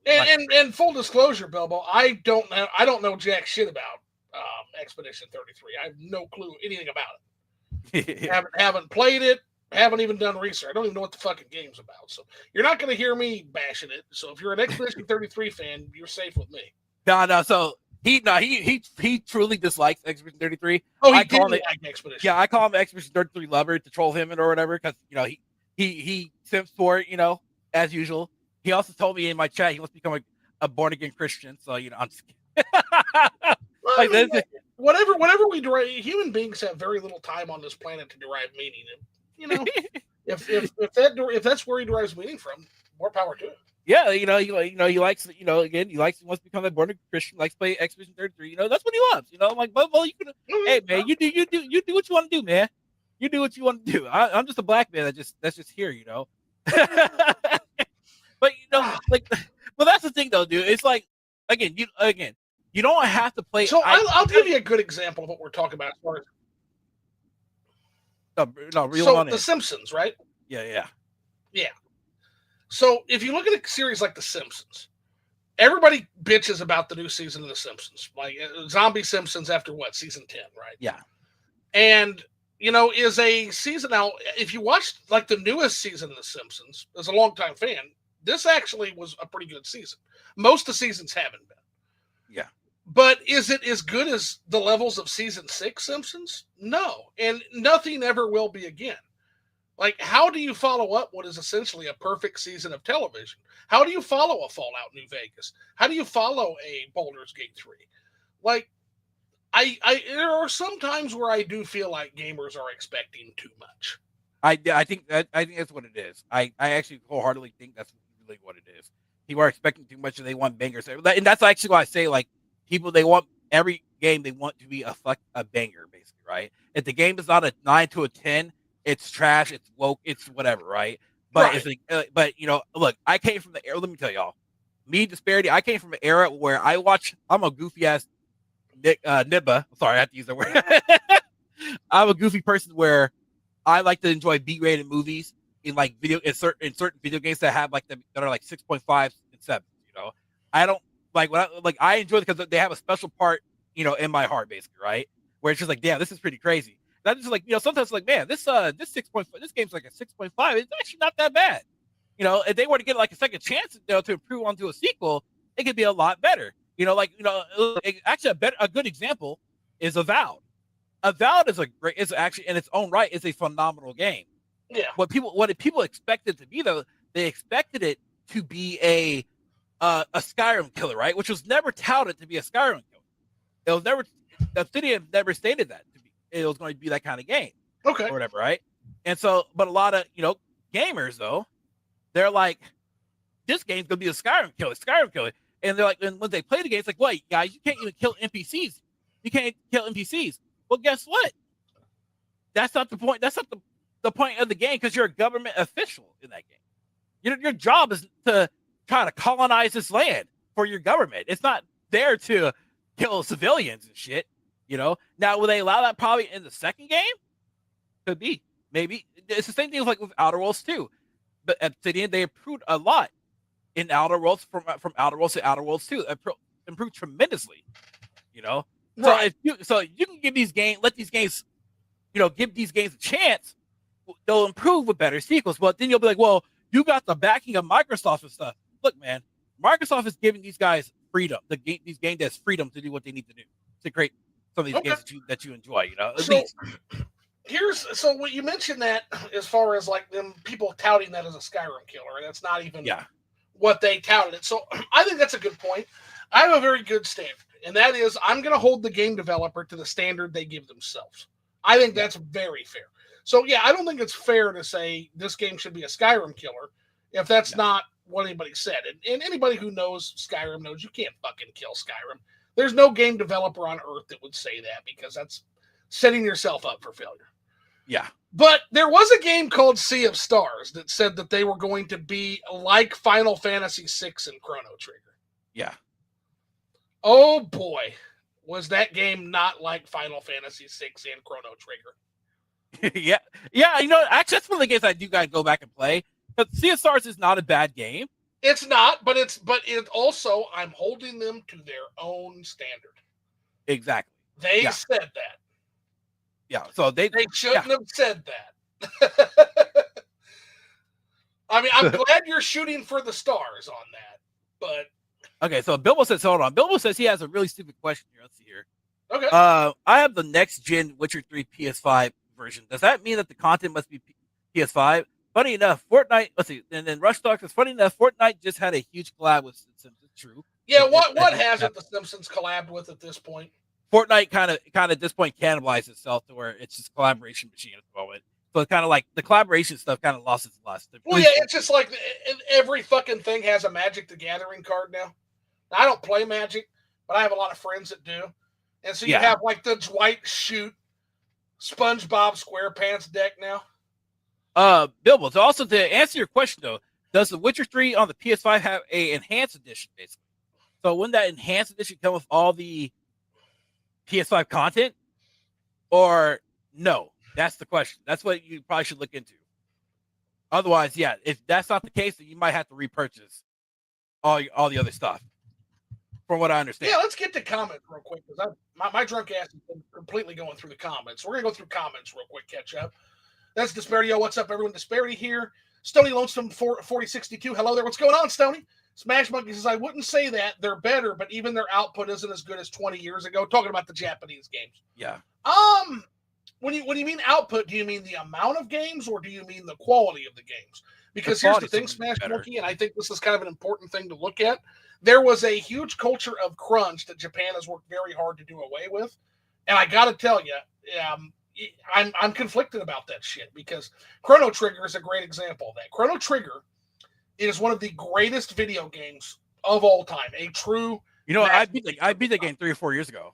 Actually, I loved it. I think I got. Good. I don't remember what indie I got, but I got all the characters in the game, all the companions and shit. I went back. But Chrono Trigger was also the product of massive crunch. So much that literally, like, I think one of the composers ended up in the hospital. Wow. Just like Smash, Sakurai literally had an IV in his arm working on Smash Ultimate. That's crazy work. I'm Japanese, so they do work. Is that now? Here's the question, and I'm not necessarily saying I would say. I'm not necessarily saying I would say no to this. Was Chrono Trigger worth the suffering enacted on that staff to get a game the level of Chrono Trigger? Mm-hmm. What do you think? I mean, that's to the chat. That's to you. What open question? Was Chrono Trigger worth the suffering that was mined out of those deaths? Gosh, Would they say yes? I would say yes and no. Was it a success? A success? Yes, but was it worth the workers, health conditions shit? Maybe not. I mean, yeah. Maybe not. I mean, you got to remember that these games are made by people, guys. Yeah. And sometimes at a great amount of sacrifice for those people. We got to remember that, right? And I'm not necessarily saying it's worth it, but I'm not saying it's not either. I'm really conflicted on that because it is Chrono Trigger is one of my favorite games of all time. Games, not just JRPGs. Games. Okay. And I couldn't imagine a world without Chrono Trigger. But at the same time, oh my God, did that cost its devs a lot of. There's actually a game coming out called Threads of Time, which is a very, very much inspired by Chrono Trigger. Very, very much. Like, I'm actually excited for it. Like, where you guys, it's fun. It's funny, right?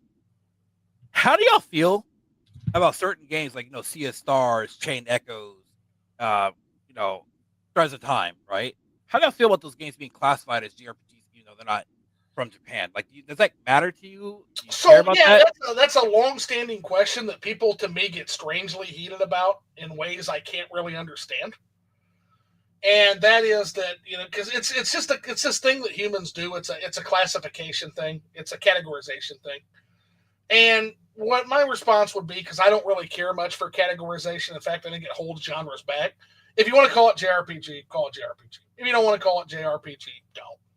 Is what I would tell people. I can feel that. I'm not going to fight about it. To me,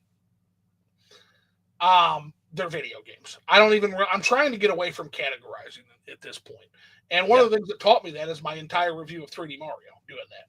And it's just like, man, we can classify these as 3D and 2D. But each 3D game and each 2D game at this point is its own unique experience. Mario is very good at that. So let's just say they're Mario games, huh? And then you got the 3D, 2D hack fuck games like World. It's their own thing. So let's see. Rush Dog says, "Evening. What's everyone drinking?" So I am having craft beer in particular. This is a rose water beer. And it's not that good, but it's part of a craft beer pack I picked up. And Disbearity is drinking water. He had liquor earlier. He had liquor prior to the Liquored Up Live. Yes. Then he's saying, "What's up to Rush Dog? Drinking water myself." AI speaking MFers, and yeah, we covered that. Wolf. Oh my God! Oh man, I got a really stupid question, which we went over that. Yeah. Funnily enough, Fortnite just had a huge collab with The Simpsons, which we went over. So I need to repurchase that shit. I mean, the complete edition is only $9 for now. $9 for The Witcher 3 is a steal.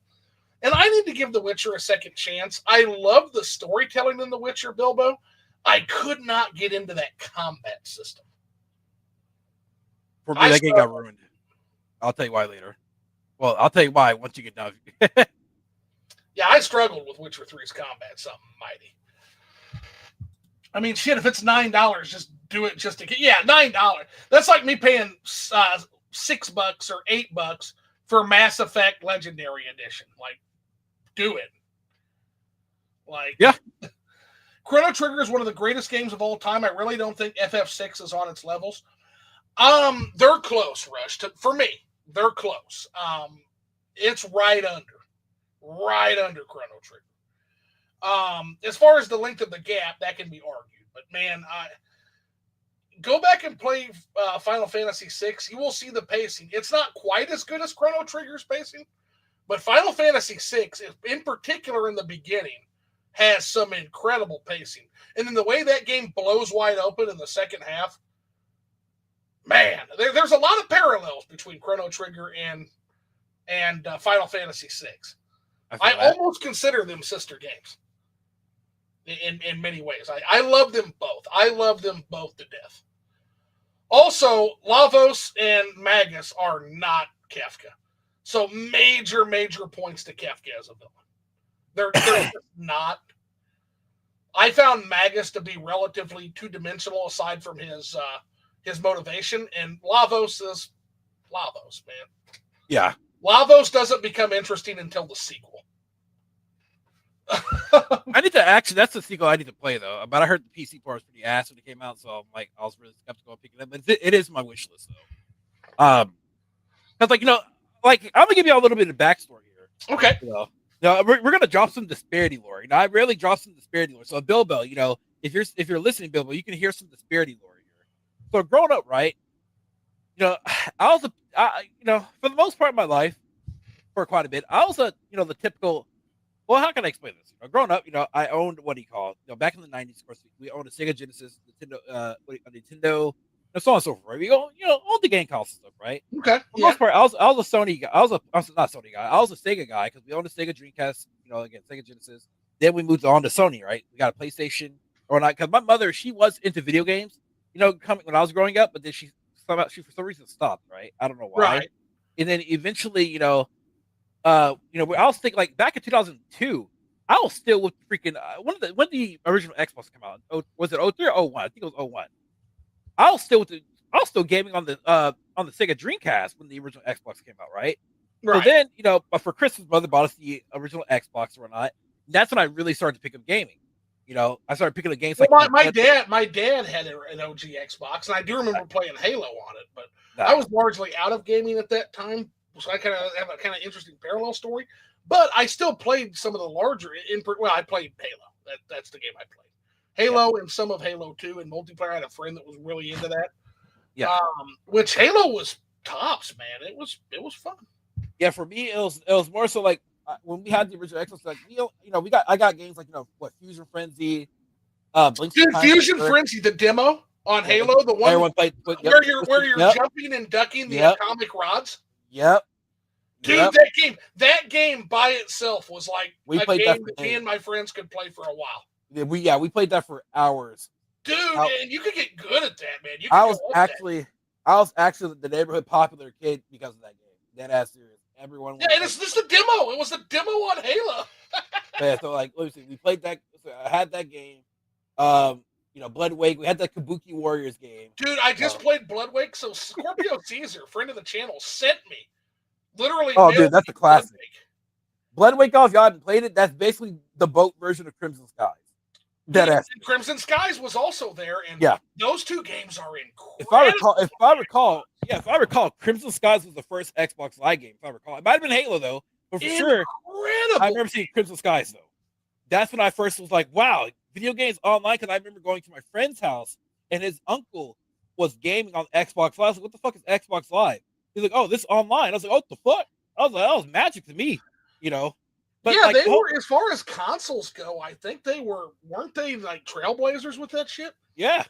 Like Dreamcast was ahead of its time for certain things, but that online for the Xbox, that was it. Microsoft knew what they were doing, And then you had your save data onto your console unless you wanted to have put in a memory card or whatever. Okay, yeah.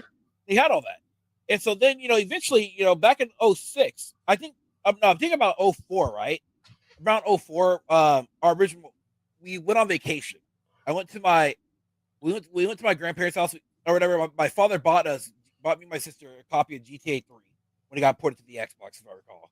And so I played GTA 3 for quite a long ass time, right? And then when we got home from vacation, I plugged in my Xbox. Guess what? I guess it cut itself. The cord cut the internal fan cut itself. And so it cost the Red Ring a death because you know why? Of course, no fan, no cooling, boom. Dead console, basically. It was a sad day. What other game did I have? Oh, I also had Mercenaries back then too. I had Mercenaries and also what was the other game I had? I hear good shit about Mercenaries. Oh, the first game was great. Second game was just garbage. But the first game though was what we call the shit. So then that's when you're trying to capture all like the government of like the North Koreans, I think it is. Yeah. It was North Korea. Yeah, they had like China, Russia, or some shit. Yeah. Yeah. North Korea, China, Russia. You're able to as long as you have the money, you're able to call in various resources. So you wanted a new car, call it in. You wanted a tank, call it in. You wanted a helicopter, you wanted a laser strike, call it in. Basically, right? As long as you have the money, and then you have to capture a deck of cards, right? You know, various enemies on the deck of cards list. Holy right? shit, Or that kill is them. super Iraq War team. Yeah, they had It a was the lot. time, right? Yeah, they had a lot of shit, and that game took place, if I recall, it was like in the Vietnam-esque kind of war, or something like that. So like Okay. you had South Korea, you had China, you had Russia, and you had one more United States, basically all there. And so They you're had immersed different in factions and shit in there. yeah, yes, they had different factions. You have to plead. You can either please or displease the various factions or whatnot. And Russia wasn't really Russia; it was more so the Russian mafia, Oh basically. shit. Okay. So yeah, the game, yeah, that first game was something, dude. I love that. I love that So game. you work with the factions to get intel on where the assholes basically, were. yes, basically, yes. That's That's awesome. basically what it was. Okay. Yeah. So the game, then the second game, it's like they forgot all about what they were doing with the first game, and just like the fuck everything, you know. But yeah, that game was great. But like I said, that's when I quit gaming for like about 2 years, because we were a low middle class family back then, you know. So parents got divorced, you know, just think, you know, single mother, yada yada, woo, Sure. Yeah. you know. And so we didn't really get into gaming. Then, you know, one Christmas, you know, my father came by. My father bought us I think it was my father and my sister. She bought us a PS2 or whatever. So then I was like, oh shit, I finally got into the PS. This was in 06. So keep in mind the 360 came out. And so the only time I played games like on the Xbox 360 and PS3 and stuff was when I went to my friend's house. I didn't know what these were at the time. You know, I didn't know there were new consoles out. The only thing I remember seeing about the PS3 was like the boomerang controller. Because my friend showed me a Game Informer or whatever, and it had like the boomerang controller. Y'all remember that if you remember that concept back then. Mm-hmm. And so I was like, oh shit, cool. And so, anyways, you know, that's when we got a PS2. We didn't have a memory card because, you know, game consoles back then, they didn't come with memory cards. And so eventually my father came, about a couple months later, my father came and he bought us a memory card. But, you know, the first game I bought on the PS2 was Final Fantasy X. That was my first JRPG ever. And then my second JRPG I played was Kingdom Hearts 1. And I remember that game because my cousin brought it over on his PS2 back a couple years earlier, and he brought over that game, Kingdom Hearts 1, and also there was a game called State of Emergency, if anybody remembers that game. It was a game where it took place like in a mall, and like people were like rioting or something like that. Okay. And that's all I can remember from it. And what was the other game? Oh, SSX Tricky. Games like that. That's what the cousin would bring over. So that's when I finally started getting games. Yeah, I know SSX Tricky. I never played it, but yeah, that was that game's a fucking classic, dude. You know, and so yeah, that's when I really started getting into gaming or whatnot, right? That's when I started to actually buy out. You know, I started to mow people's lawns, make my own money, you know, buy different games and stuff like that. Right. And then, you know, once we started to get more, you know, more wealthy or whatnot, you know, eventually bought it. Let me see, and we moved, and then in 08, right? That was when I got my first gaming PC. Now, technically, it wasn't mine. My sister rented that PC from Aaron's. You know, she paid it off. She bought it, or she paid it off, or whatever, and she gave it to me, like, eventually, right? And my first PC game was Rome Total War. And that's when I got the PC game. And then eventually, though, that PC got so corrupted, though, that, you know, because, you know, LimeWire was a thing back then. So, you know, people, as you know, your PC got hella viruses from LimeWire and shit. And so eventually it got a virus to the point where the virus was like, we taking over your computer type shit. Because of how much shit we downloaded. No, but anyways, though, yeah. So that's when I started that's when I became a PC gamer, man. And I've just been PC gaming ever since, you know. Eventually, I was a hybrid person. I would PC game, but we didn't have really a strong PC. My mother, she would buy people's shitty PCs off Craigslist. You know, these people are selling like their single core processor PCs back then for like $150. My mother would buy them, and they weren't bad PCs, but they weren't modern, of course. So, right. I was a console guy, you know. I was playing. I finally bought myself an Xbox 360. No, I didn't buy myself 360. My friend, his parents, I traded. So, fun fact, we got so someone shipped 4 Blackberries to our house, right? Don't know why at all. I guess sent the wrong address, right? And so we had those Blackberries for an entire year, just sitting in a closet. So eventually, I was like, "Hey, I got a great idea." I saw my friend had a 360, right? They weren't using it, right? So I was like, "Hey, I'll trade y'all this brand new unlocked Blackberry, or whatever, for an Xbox 360." And like, "Well, are you sure? Because this Xbox 360 is red ring." I was like, Yeah, I'm sure. I mean, I could probably fix it, right? Basically, correct. Right. And so I got a free 360 with with three, like I think 2 or 3 controllers, about 5 or 6 games or whatever, right? So I did quote unquote fix by doing the whole overheating trick or whatever, yada yada will do, and that console ran for me for quite a while. So man, I remember back then I was playing Call of Duty Black Ops 1 back then. So yeah, I became a ball and a gun guy back then. All I played was Call of Duty from like 08 to like 2010 or 2011. I was like Call of Duty guy. But that's just a little bit of early gaming, disparity lore, basically put it like that, on how I just transitioned to PC. Because I owned like about 6 PCs at this point in my life. The majority of them I built, some were pre-built, but for the most part though, that's where I became a PC gamer. I didn't become a hardcore PC gamer until 2013. That was when the time when my old computer, my main computer died. It died because I had it plugged into the socket. Right. And my sister, I was living with my sister at the time, with my second sister at the time, and I unplugged I shut down the computer. Then I unplugged it from the socket. The socket created a spark while the computer's already shut down, and it killed the computer. It killed it. So I tried to power on the computer. Bad luck with some of these PC gaming experiences. Yeah, it killed the what do you call it? It killed the GPU and the CPU, and it killed. I had used my first TV I bought in 2013. I worked at Target for a year when I got out of high school. No, I went to college for about a year, right? And then I worked at Target for about a year. Right. And I bought my first TV ever. When you had your first job, you finally buy something of your own or whatever. That was my TV. So I bought my first TV. And when that happened, that killed the HDMI ports on my first TV. So the only thing that worked on that TV were the red, blue, green, the component, and also the original composite ports. HDMI didn't work anymore. And so that was a shitty time, man. Well, I'm just listening to this because it sounds like you had some struggles, but at the same time, this is a fascinating window into a world. I basically had left this entire gaming world behind at that time. Yeah. So I'm just listening intently because there's just so much going on here that I never experienced. Yeah, so that's what I said. This is just my personal lore that I would. That's how I. Yeah, it's super cool, man. Yeah, that's how I. Yeah, sharing that with me. Yeah, so that's how I became a gamer. And then I was still console gaming for the most part. But, like I was going back and forth between consoles. Like I was a PS3. I did buy a PS3 eventually. I said, I bought a 360. And then eventually I got tired of paying for Xbox Live because I was in high school at the time. In high school, you can't work and shit. So back in there's heavy limits on what you can do. So between 2010 and 2011, I had sold my 360, or I think I sold it. No, it's funny. It's this: Kingdom Hearts: Birth by Sleep came out. That game came out on the PSP, right? So I had traded the Xbox 360 I got basically for free to a guy from high school, and I got a PSP or whatever. And I hacked that PSP, and I'll say play any PSP game I want because I had it hacked, soft body, pirate, yada yada, blue. And so, but then eventually I played the games that I wanted to play, and I was like, man, I want a 360 again. So I went at the game. So I saved up some money. I sold the PSP, and I got a 360 again.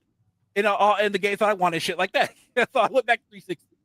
So then eventually I was like, man, okay, now I'm like, okay, yeah, I'm really tired of paying for Live, right?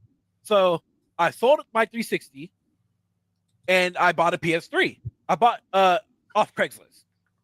Now these PS3s, were the fat ones, right?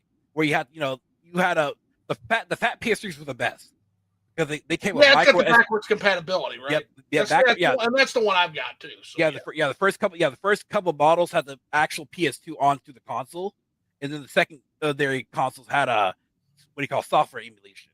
So I had one of those, right? That console kept running. So PlayStation had its own thing that was called the yellow line of death. Right. It was basically the same concept where the CPU, a CPU or GPU has failed.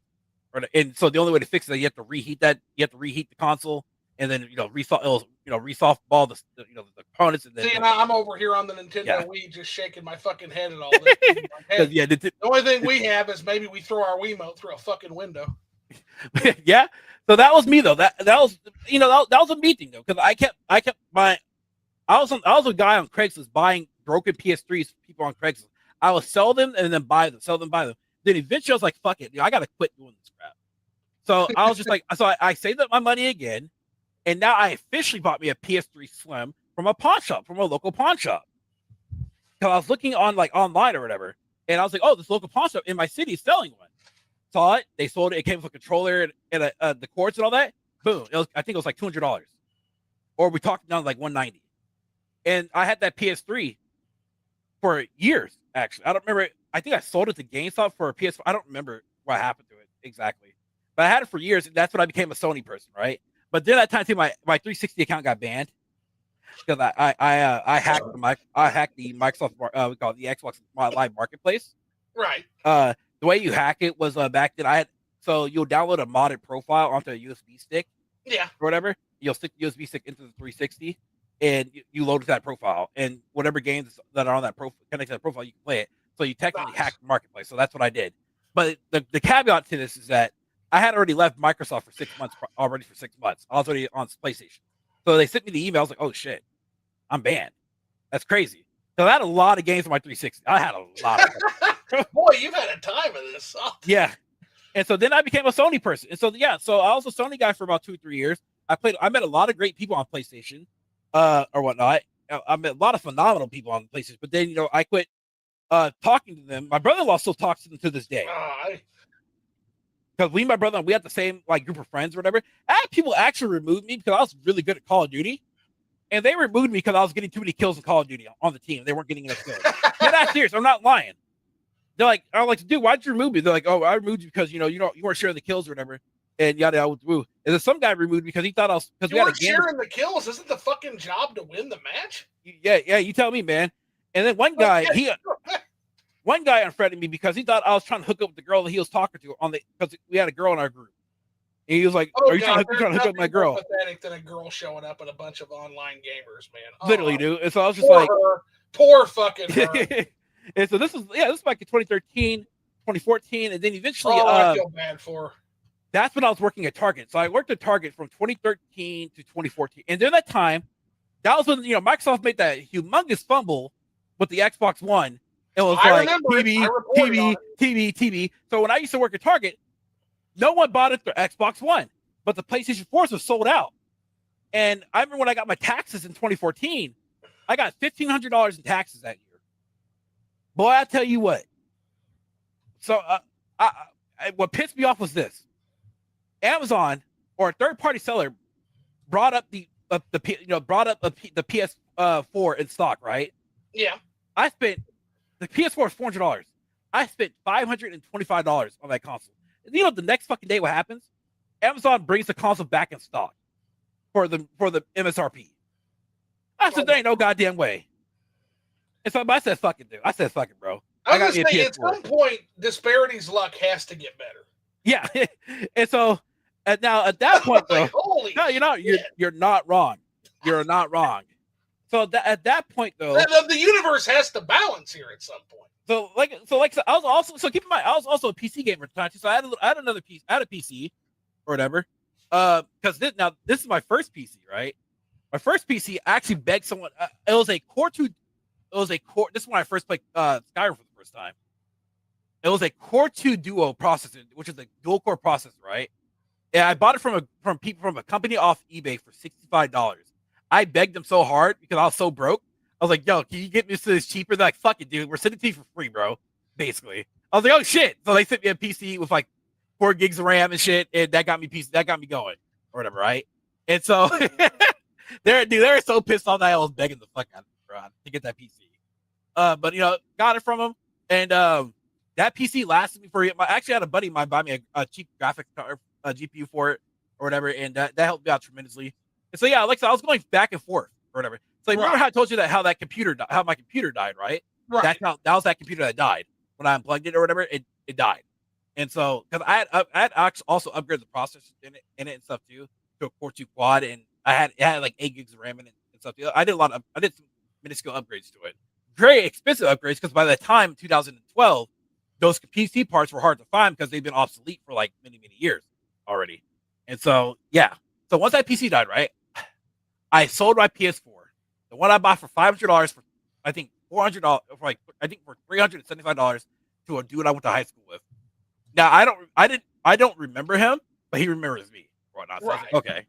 And so I sold that to him. I built a new PC, and this PC that's when I basically became a PC primary PC gamer from that point on. And so I've been PC gaming since like hardcore since like 2014, 2015 ish. And then eventually one Christmas, my sister bought my nephew a PS4. My nephew is autistic. He's not much of a gamer anymore. Right. He likes music and so that's his thing.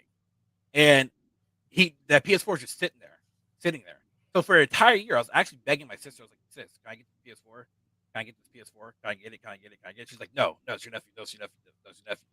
And then eventually, she was like, the next Christmas over, she's like, "Sean, here's your Christmas present, PS4." And that was it. So I was like, "Oh shit, I got me a PS4 now." So bought me a couple games. So I became a console gamer again a little bit, here and there. Bought Call of Duty. Hated Call of Duty now. Well, Call of Duty now is. I hear all about it. And so, fun fact though, I have my Steam account since 2000 and let me see, my age of my Steam account. I have it on my. It has 16 years of age. So, what a year is it? Like what 2020? So it's 2011 ish or 2010, something like that, right? And that's mine was 2016 or 2017 for Steam. For me, it was mostly because on 360, I met my friend. We used to game back in the day. On Left 4 Dead 2, the orange box. We used to play that shit hardcore. So that's you need to play the orange box is still to this day one of the best deals ever in gaming. Yeah, no, for sure. So yeah, man, just been like I said, I've been PC gaming. So like from then on out, I've just been building PCs. I've been upgrading PCs. I've learned a lot about PC gaming, and I've been a PC gamer. Don't get me wrong, I'm still a console gamer. I still like to play console gaming from time. I have a Nintendo Switch. I don't play my PS4 that much anymore because there's just no point to it. But I keep it there in case I ever feel like I just want to pop it on, turn it on, or whatever. And then I let my nephew's game on it too. But it still has a purpose, But for me, like right now, the purpose is not there anymore because I don't want to spend $120 for PSN or anything of the sort just to play certain games online. They're shooting themselves in the foot with all that shit. Yeah, it's a fucking scam. Yeah. So my story, I'll be brief because people have heard my story, but Dad brought home a box of NES games back when he was in the Army. He brought that home, and so that kind of Super Mario Brothers kind of launched my love of gaming. This is back in it was like 89, 90, 91. Yeah. I was very young. I was like 3, 4, 5 years old. Hey. And I remember literally trying to emulate my dad's movements as player 2 as Luigi. Like he'd go, then I'd go.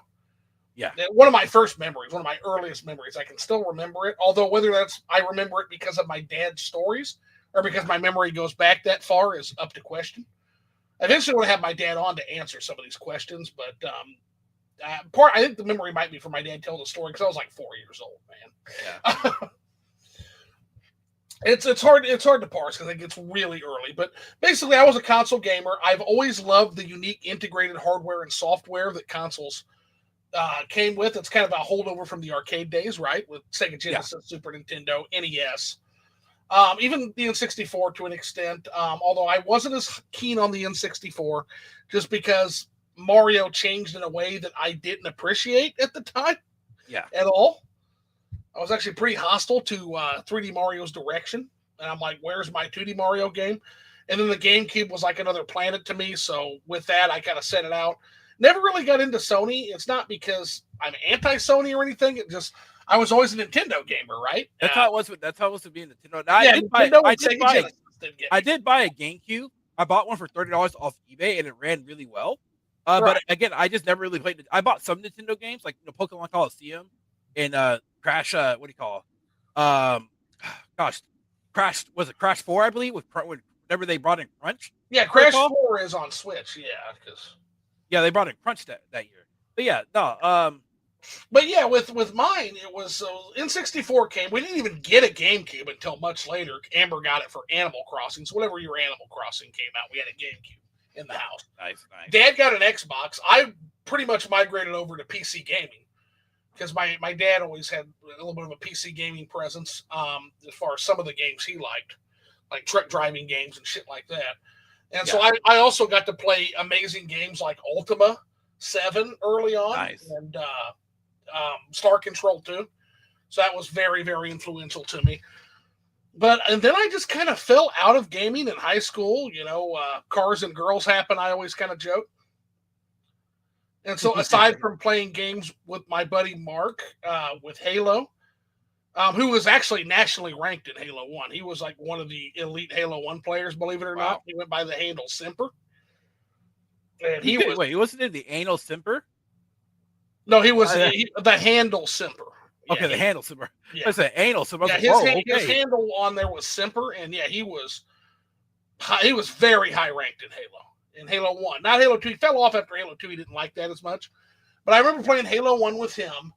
And we did have an Xbox in the house. I just never really played it because I was playing PC gaming at that time. So, ironically enough, Knights of the Old Republic was on Xbox, but I played Knights of the Old Republic on our PC. Right.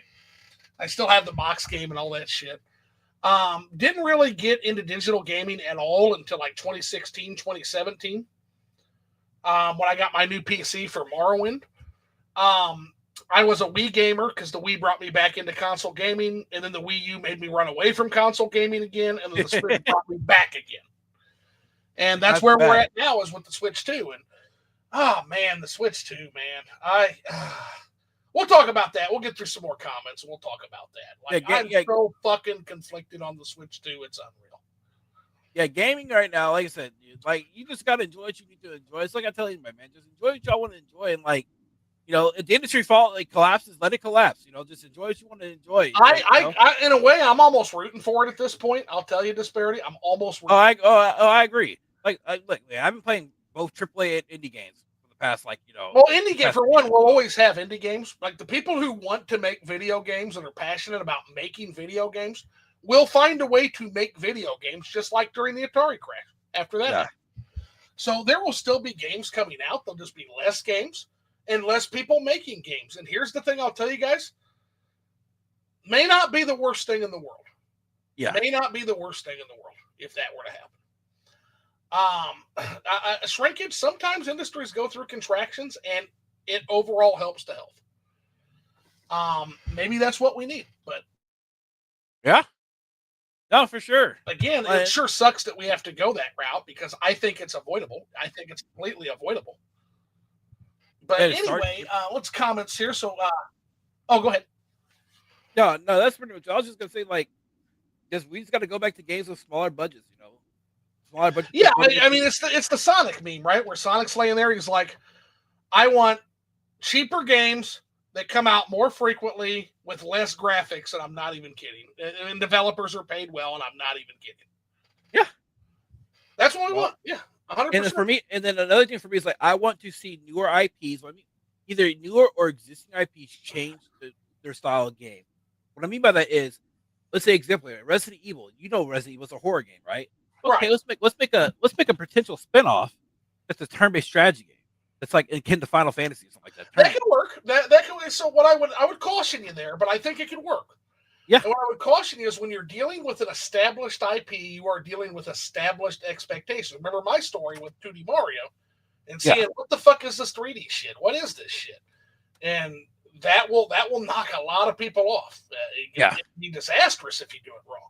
Yeah, but a turn-based strategy game with zombies, I think that could fucking work. Well, and that's why I said make it a spinoff. So it can be a lower budget spinoff.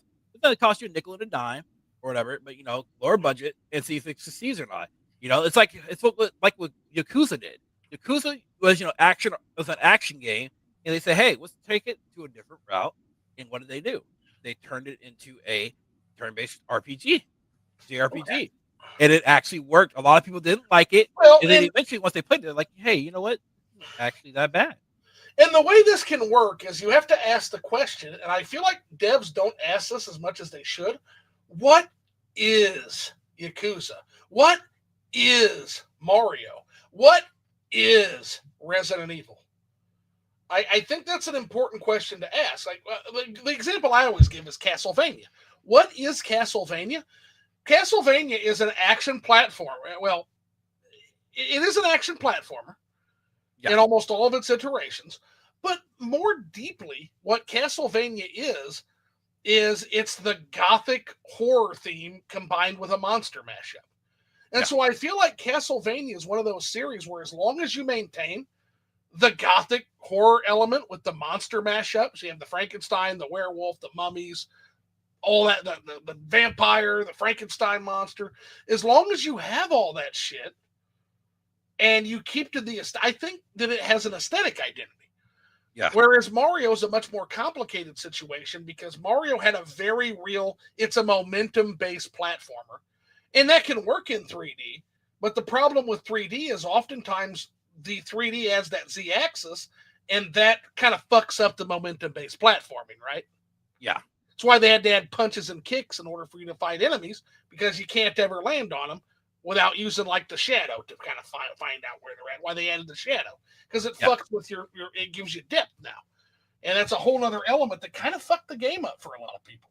So it really depends on one, is your identity aesthetic or is it gameplay? So I suspect that Yakuza has an aesthetic identity, whereas what fans see Yakuza at is an action variety game that tells a deep story about these Yakuza clans and families. Now, as long as they can maintain the deep story and some of the variety, because I don't know every game has different things you can do in them, and I'm sure they definitely did. Sure. As long as you maintain that, I think Yakuza can do what it wants to do. Just don't lose that idea, that aesthetic identity. Yeah. Whereas with something like Metroid or something like Mario or something like Zelda that has aesthetic identity with the Mushroom Kingdom, with the Federation Galaxy, with the Hyrule, but more importantly, it is deeply rooted in gameplay identity too. And that's where I feel like Nintendo got in trouble for a long time with these franchises and still is getting in trouble. If you look at what's going on with Metroid Prime and shit. No, for sure. It's an interesting question for sure. I'm getting more loose on it than I used to be. I used to be a fucking purist, man. Yeah. Like, no, this needs to be 2D. Mario needs to be a 2D momentum-based arcade precision platformer. No, Zelda needs to be an action adventure game in a dangerous dark fantasy world. No, Metroid needs to be a woman versus alien nature, isolated, uncharted planet. That I used to be very essentialist on that. I'm starting to slowly warm up with like my embrace of the 3D Mario, a little bit like that. Yeah. But we'll see. Well, it's definitely an interesting question. I don't think devs are necessarily wrong to change an IP. They've just got to be real fucking careful with how they. But it's also It's also another thing is that they do their market research to see if people. Yes, exactly. Like, is this going to go well for you? Or is it not going to go so well, right? Like next year, Star Wars actually is coming out with Zero Company. With A/B testing by doing what do they call it when. Well, this is the thing. Like Star Wars is coming out next. Star Wars is coming out next year with Zero. It's called Star Wars Zero Company. This is Star Wars version of XCOM. That's unique. That's cool. They're taking they're taking the risk as an IP in order to showcase the XCOM kind of stuff. Like, which is why like games like example Marvel's Midnight Suns, right? Right. When I first seen that game, people wanted they wanted the XCOM the XCOM Marvels game, right? But then they saw, oh wait, it has a card system. That turned a lot of people off. It kind of turned me off too, don't get me wrong. But then once I bought it and I played it for myself, I was like, wait a minute. This game is actually fucking cooking right now. Right. Actually, I turned out and said, wow, I enjoyed it, but guess what happened though? People enjoyed it after the fact where the game devs already said, hey, look, we're not going to. That's the question. See, that's the $1 million question is how many people will give it a chance? Yeah. And that's where it gets kind of dicey, man. Yeah. That's where it gets kind of dicey. I do think gamers should be more open-minded. I'm struggling with that and starting to embrace a little bit more of an open-mindedness toward gameplay identity. But at the same time, I can understand why gamers are like this. I'm buying an established IP. The reason I'm buying that is because of the safety and security of knowing I'm going to get a game I like. And all of a sudden, you're changing up on me? Fuck yeah. I tell people all the time, I'll play any game as long as it's not a card game. You got me in any game though. I just want to do card games or like the whole music rhythm games or some shit. But if you want me to play MMO with you, we gotta play it together. I get otherwise I get bored of MMO. Have you tried Slay the Spire, sir? No, but I will say this though. Like, That remember how I might told be you the how, game to break you of your card. you remember how I told you how I dislike Marvel's Midnight Suns first, right? And then I played it. Right. Well, Marvel's Midnight Suns had that card gameplay, you know, where you have to use your cards in order to attack and do certain shit or whatever. Yeah, no, that's how Slay the Spire is. It's a roguelike card. That was my first step into the. So I don't mind giving him a chance. Yeah, I will say that I don't mind hopping on and getting my feet wet by giving those kind of games a chance. Yeah, Slay the Spire is fucking unbelievably good. So is Dicey Dungeons, which is another card-based indie game, and another one that's really good. Oh, and also Inscription, but that's not really a card game as much as that's a fucking horror experience. Yeah, like a genuine horror experience. That, oh man, Inscription's hard to describe. I'm gonna do a video on Inscription at some point. No, keep up doing the new with the videos though. Keep on talking about talk about what you enjoy, dude. It's very refreshing, and like I said, like some of the interactions I have on Twitter, and this is what separates me from other folks, is I learn from my interactions. One of the things I learned from TMO6 Toxic, and do I like the way that went down with him blocking me and shit? No, not necessarily. It sucks that happened. He's got to do what he's got to do. Okay, I didn't know that happened. Okay. I will always be thankful that one of the things that he taught me is that motherfuckers just mouth about games and they don't play games. And I was sort of falling into that too, Disbearity. Yeah. He was fucking right about that, dude. Yeah, I will say that. Yeah. He was right about that. It's because a lot of people, they just want to be a part of the conversation. That's what it comes down to. Like, it's always the case. They don't play. They say they play video games, but they just don't. And I never was to the point where I wasn't playing any video games, but I could sure as fuck be playing video games instead of mouthing on Twitter. Yeah, it's like, yeah, exactly. It's like I'm not. And it's like it's like when we say when you say certain things, like we're not trying to pocket watch or pocket game watch you. But the thing is, though, it's like you're talking about things that you don't play. Like example, there was someone threw out a wild tweet, and I know this was a troll tweet about saying these are the worst characters in these JRPG games, right? And when you look at the chart, they had Final Fantasy X part of that shit. They had two characters in that, which one was Riku and one was Lulu. Lulu was a black mage in that game.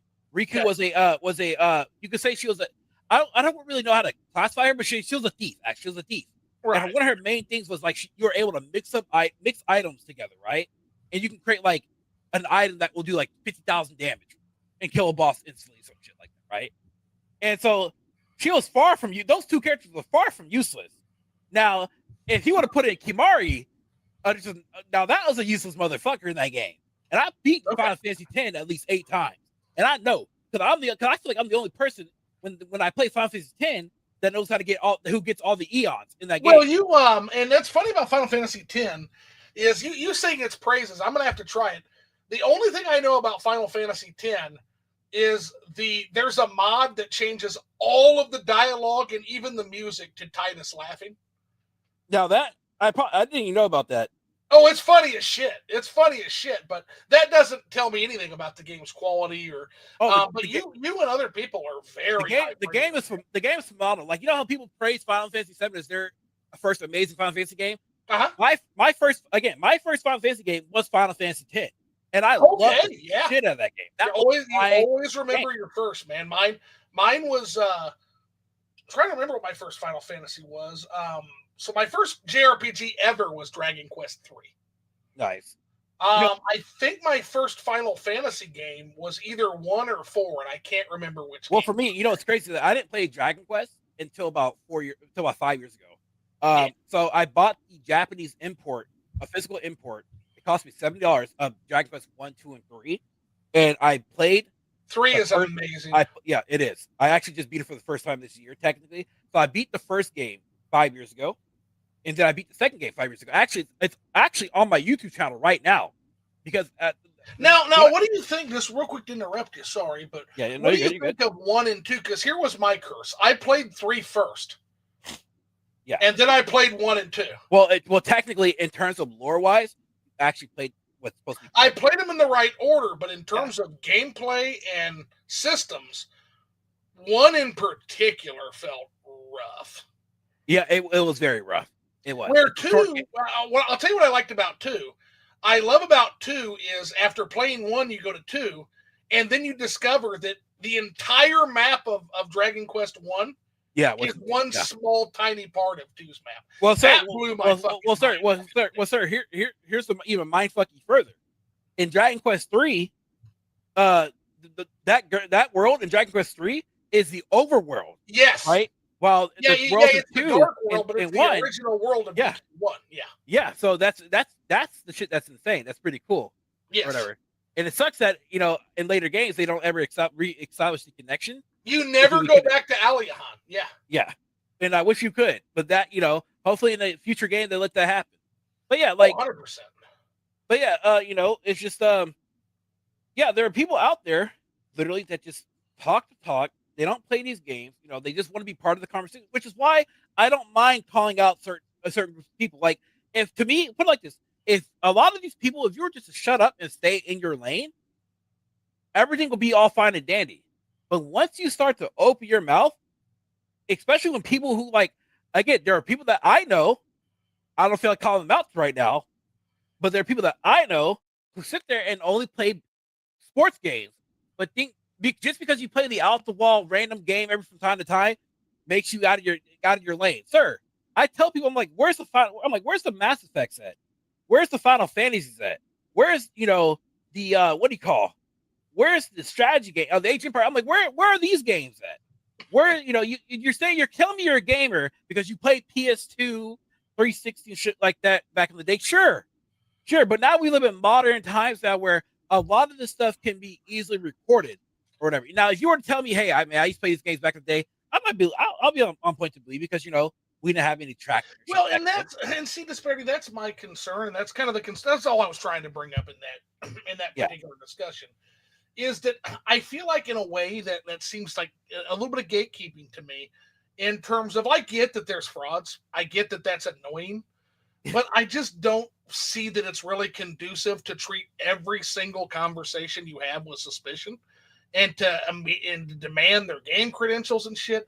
I just don't think that's the best way to grow the hobby. You see what I'm saying? Yeah. I think that's very limiting. At a certain point, you have to be able to extend some trust. And the thing is, the conversation, if they're being honest actors, and I know that, folks have brought up, well, they can Google that shit. They can look at videos. They can fake their way through a conversation.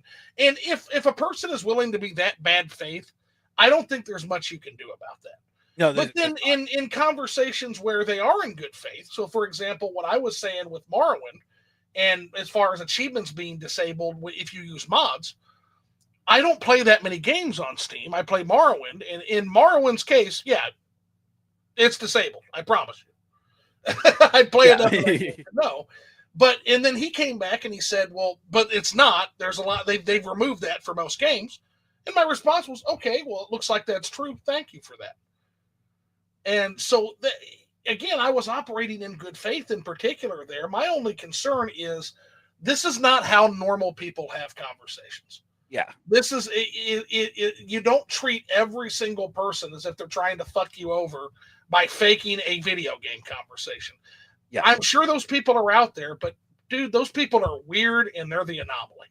I don't think that's most gamers. I think most gamers are just trying to poke their head in. They might be trying to learn something. And being treated in that kind of a way can make people run away. And it'd be like, man, these gamers are fucking weird, dude. And that's the thing. It's like, look, if you came in here, example, let's say Flippy, you're new to RTS, to strategy games, right? You'd be like, hey, Disbearity, I don't know much about RTS games, man. Right. Teach me the ways of RTS games. Sure. I'll be like, okay, let me tell. Okay, so what kind of RTS games do you think you might be interested in? You like historical? You like sci-fi? You like fantasy? Like what's Yeah, so I like my main ones were Command and Conquer and StarCraft back in the day, but I also like your big grand strategy games like Stellaris too. Okay, those are good ones. So if you're a new person into these genres, I'll be like, well, okay, Stellaris is a game that it's a little bit rough. All right, have fun. Well, and they sell you a million fucking extra packs and shit too with Stellaris. Is my issue with it. It's like There's $1,000 worth of shit. This I'll say. I was like, here's what I'll say. I was just like, you can say, I'll tell you, like, oh, you Stellaris? Well, sir, that's a little bit more complicated. But if you really want to play it, I mean, go ahead and play it. But it's a little bit complicated. I'll say, let's start. Yeah, no, it perplexes me. This is if you're new to the genre. I'll tell you, like, it's a great. Don't get me wrong, it's a great game, but we're gonna start somewhere smaller. Let's start with Age of Empires, 1 and okay. 2. Yeah. No, for sure. Right. And then once you feel like you put 2, a lot of people you can try out number 3. Now a lot of people didn't like 3 because it changed the mechanics a little bit. But then Age of Empires 4 goes back to the Age of Empires 1 roots and 1 and 2 roots, because Age of Empires 4 is basically Age of Empires 2 in a sense remastered in new age. Basically, that's literally what it is. But it's a great, phenomenal game because they do it. Age of Empires 4 in terms of RTS right now is the best strategy game to play because the way how they introduce it to casual players, it's so much easier. The community is so great to where they will teach you how to play the game. There's a lot of great, Age of Empires 4. That's what I would tell people. Okay, right. You want to play? Okay, so you want to play 4X game? Okay. I know you like to play Stellaris. How about I introduce you into Total War? Now, Total War is a long-standing series that started way back in 1999. Yeah, I'm familiar with the game. I've never played it yet, but I'm familiar with the Total War will celebrate its 25 years in next week actually, and so I'm like, look, you got a catalog of Total War games to hop on into. What time period do you like? Oh, you like the Roman era? Cool. Like Japanese? They got everything. Shogun era? They got everything. Pick what era. Oh, you like Warhammer? Well, guess what? They got Warhammer Total War just for you, baby. Hop in that. And that's awesome. Easy. That's easier. So it's like, look, if people were to come to me and ask me, but all I hear from people is just strategy games are garbage, man. I hate strategy. Strategy games are boring. Well, how do you know, sir, if you are not willing to try or jump into or ask some questions? Oh, and I would never say, me personally, if you're saying shit like that, rip their head off. So that's how I feel when it comes to Toxic or whatever, and when he speaks on JRPGs, because that shows that he's passionate about that genre and he knows a lot about that genre. Yeah. And that's why, like, when it comes to RTS, because that's what I like. I love these RTS games. I'm not a big gigantic YouTuber, but I'm here to freely give you, the games that I enjoyed over time. No, 100%. And my only thing with that, and that was my whole point, was just the achievement watching, and I still don't understand it. Like I respect it if that's how people want to do it. I still don't to understand it further. Again, we all have lives. We all do. And I don't want to get too deep into this because he's not here to talk. And this is speaking from my perspective. It's not about from my perspective. You want showcasing these the whole achievements stuff, right? Look at people's profiles and stuff.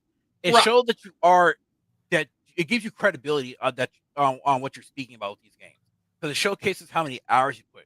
It showcases what kind of achievements you got. It does, like, example here. There are people out there that will use a Steam achievement unlocker to say, hey, I beat this game, even though they have 0 hours in it, because why they use it. Like the guy with Player Essence that literally had 40 games and no hours in any of the games.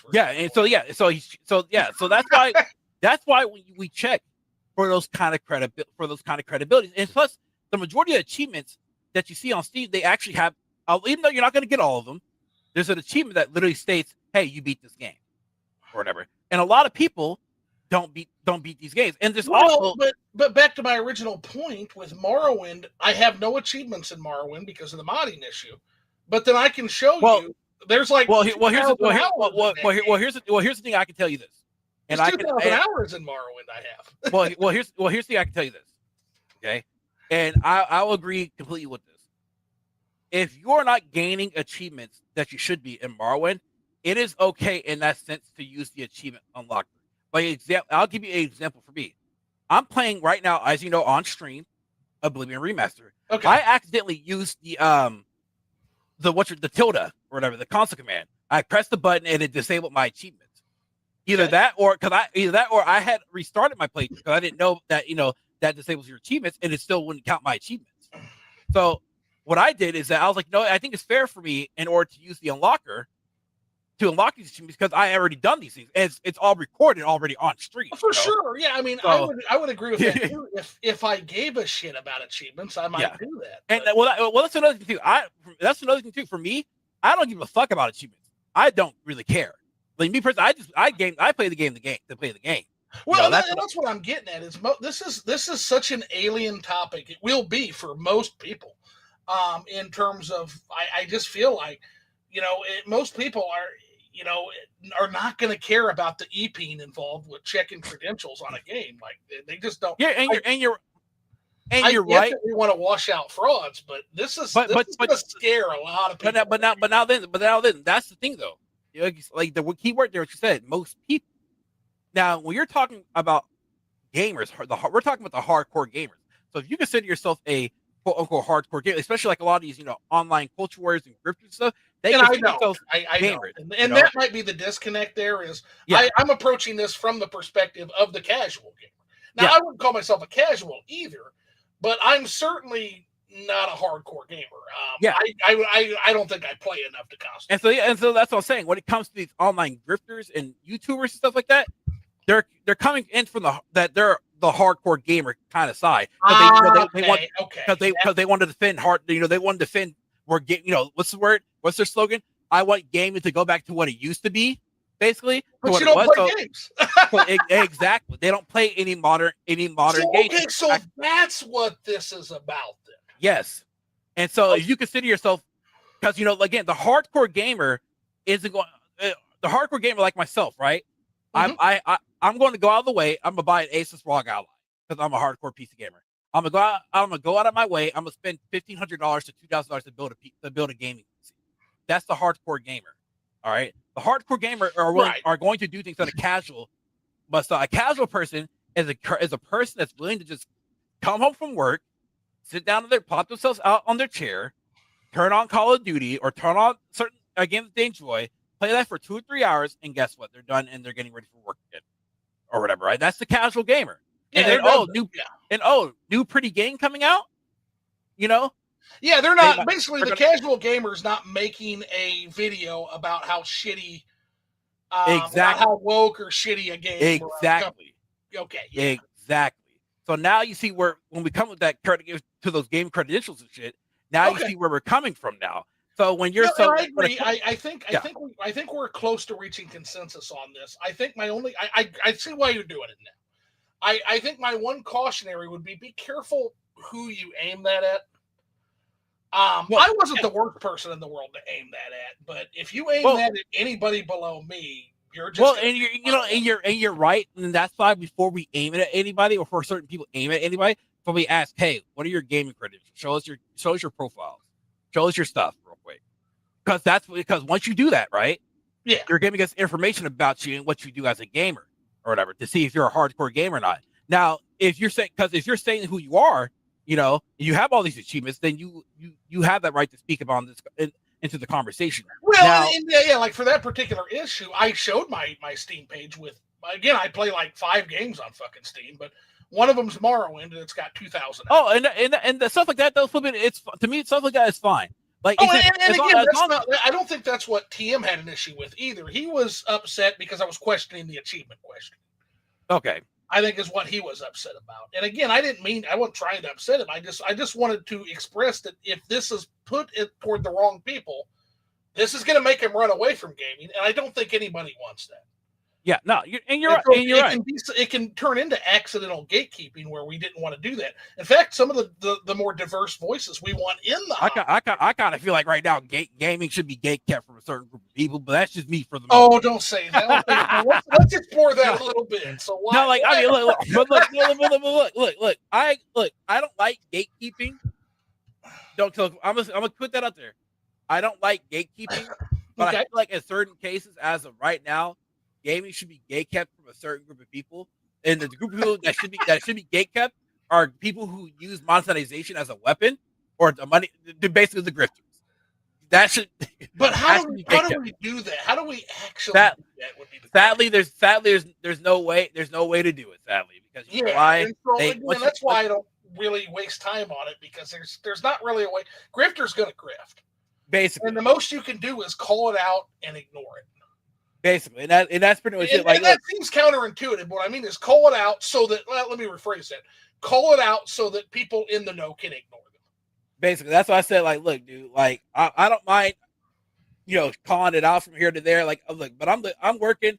I'm game when I'm working. Look, at 90% of my time at my work, put it like this, dude. I'm gaming, bro.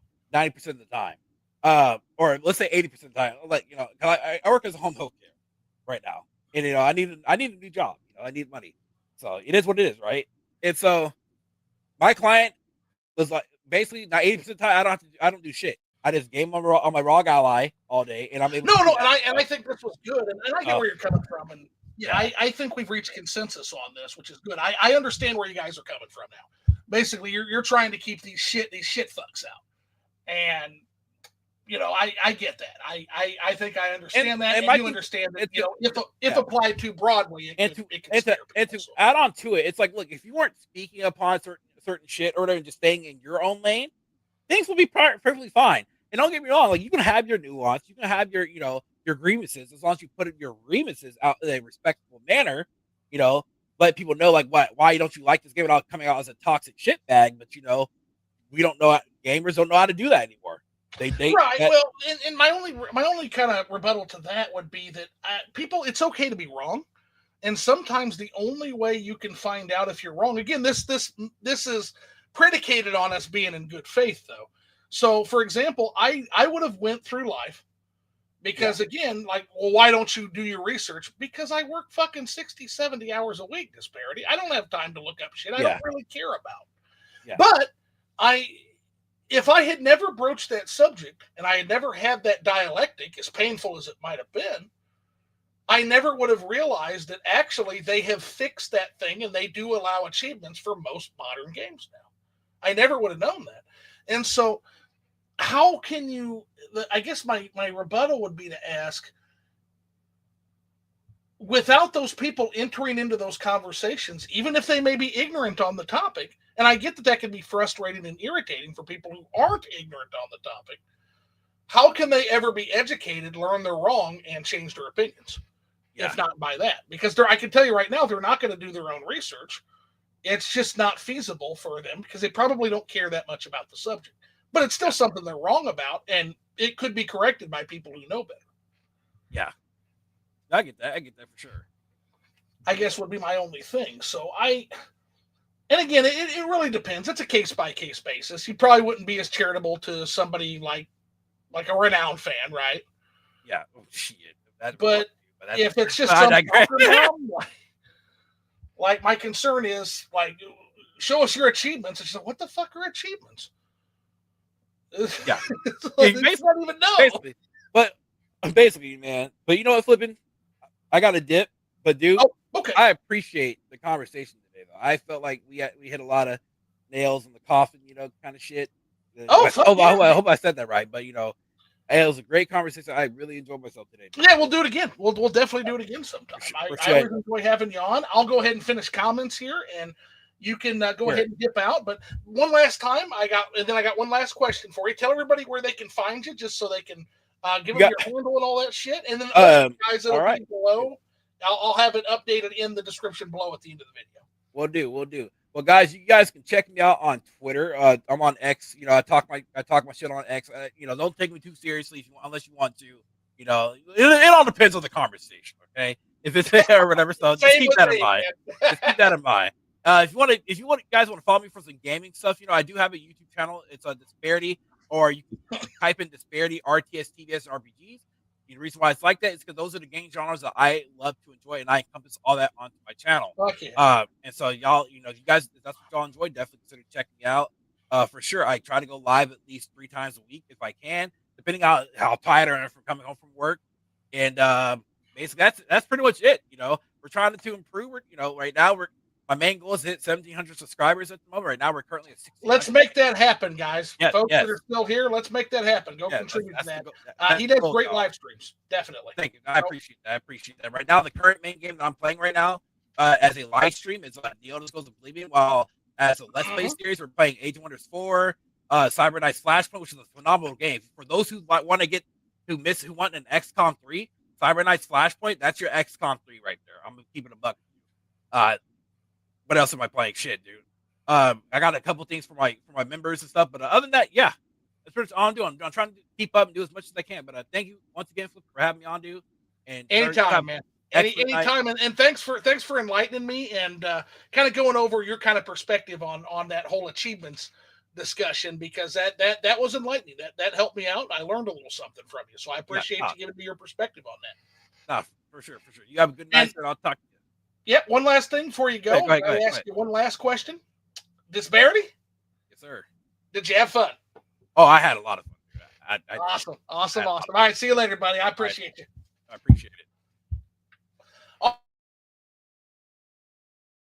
All righty. Now let's bulldoze through the last of these comments. So Rush Dog says, talking about the crunch, I can't answer that question because I'm not the one who had to pay the price. That's a good way to look at it, actually, because that's the person who ultimately should answer that question. If the devs say yes, though, then that is not nothing. Yeah, so it really comes down to how the devs feel. Game Bird Classic is in. There's another great channel everybody should go subscribe to. Hey, what's going on, Game Bird? What's up, man? How you been? Disbearity, just let him know what's up. Rush Dog says, I played Final Fantasy VI when the Super Nintendo Classic came out a few years ago. It left me a little underwhelmed. I'd be willing to have that conversation. How so? I'm never underwhelmed by Final Fantasy VI, but what changed on that? Because I know you used to be pretty high on it too. Never as high as Chrono Trigger, I understand that. Yeah, I'd be curious to see what exactly underwhelmed on that, just so we could kind of branch out on it. I think that'd be an interesting discussion. He also says, Rush Dog says, Final Fantasy VI is a top 16-bit RPG. Chrono Trigger is a top game, period. It transcends its genre. I would expand that for Final Fantasy VI. I would say Final Fantasy VI is a top-tier RPG, period. But as far as Chrono Trigger transcending its genre, yes. I do think that there would be people who would find Final Fantasy VI less compelling, and I think they would finish Chrono Trigger, no problem. Again, it comes down to pacing and likability of the characters and the simplicity of the plot. Which is, believe it or not, somehow they made a time travel plot pretty intuitive, which, again, is a fucking miracle how they did that. It's a pretty intuitive plot, honestly. Those are some great first-person PS2 games, Disbearity, all bangers. Talking about his lore, which was awesome deep dive. Rush Dog says, Blackberries 360 Red Ring, so much late 2000s nostalgia. Then Rush Dog says, not all fat PS3s have... I did not know that. Not all fat PS3s have PS2 backwards compatibility, sadly. So what, they start switching over with the later ones then? That's something else. Let's see, and it still looks like it's from 1986. Shake my head. Yeah, I hate that BS. They need to make it look like it's from this century instead of 2 centuries ago. I've never been a huge graphics guy. I think graphics are better if you can do it. And I think most of the time they can do it. They choose not to because they're cheap and they cut corners. But it's not the end of the world to me if the game looks shitty. Again, I still play Ultima 7 and Star Control 2. I still play Morrowind, although Morrowind can look pretty fucking good with mods now. But, no, I see your point, though, for sure. Other than that, I think that's all the comments. So I think this is a good place to end it. Thanks, everybody who came out and listened to a really good discussion between me and Disbearity. I'm not sure when we'll do another one. Basically, as people want to talk and they come up. Anybody ever wants to come on, I'm good to have that. That includes people in this audience. Always down to have a Liquored Up Live kind of impromptu. They're not scheduled. Other than that, you can find me at this channel, Flipping the Switch. And then I've also got a secondary channel. It's YouTube at Switch After Dark. That's where you're going to find a lot of my content getting posted anymore because I'm really on the review train right now. Getting ready to do Donkey Kong Country Returns. And I'm writing that review as we speak. I'm writing and editing that video. And then that'll be followed very quickly by Donkey Kong Country Tropical Freeze. So we are in full production mode here at the Flipping the Switch family of channels. So that's going to do it for me, unless there's any other last-minute questions. It doesn't look like there is. So I'll see you guys later. I love y'all. We'll do this again hopefully sometime soon. And get the fuck out of here. Enjoy your night. We'll see you again soon.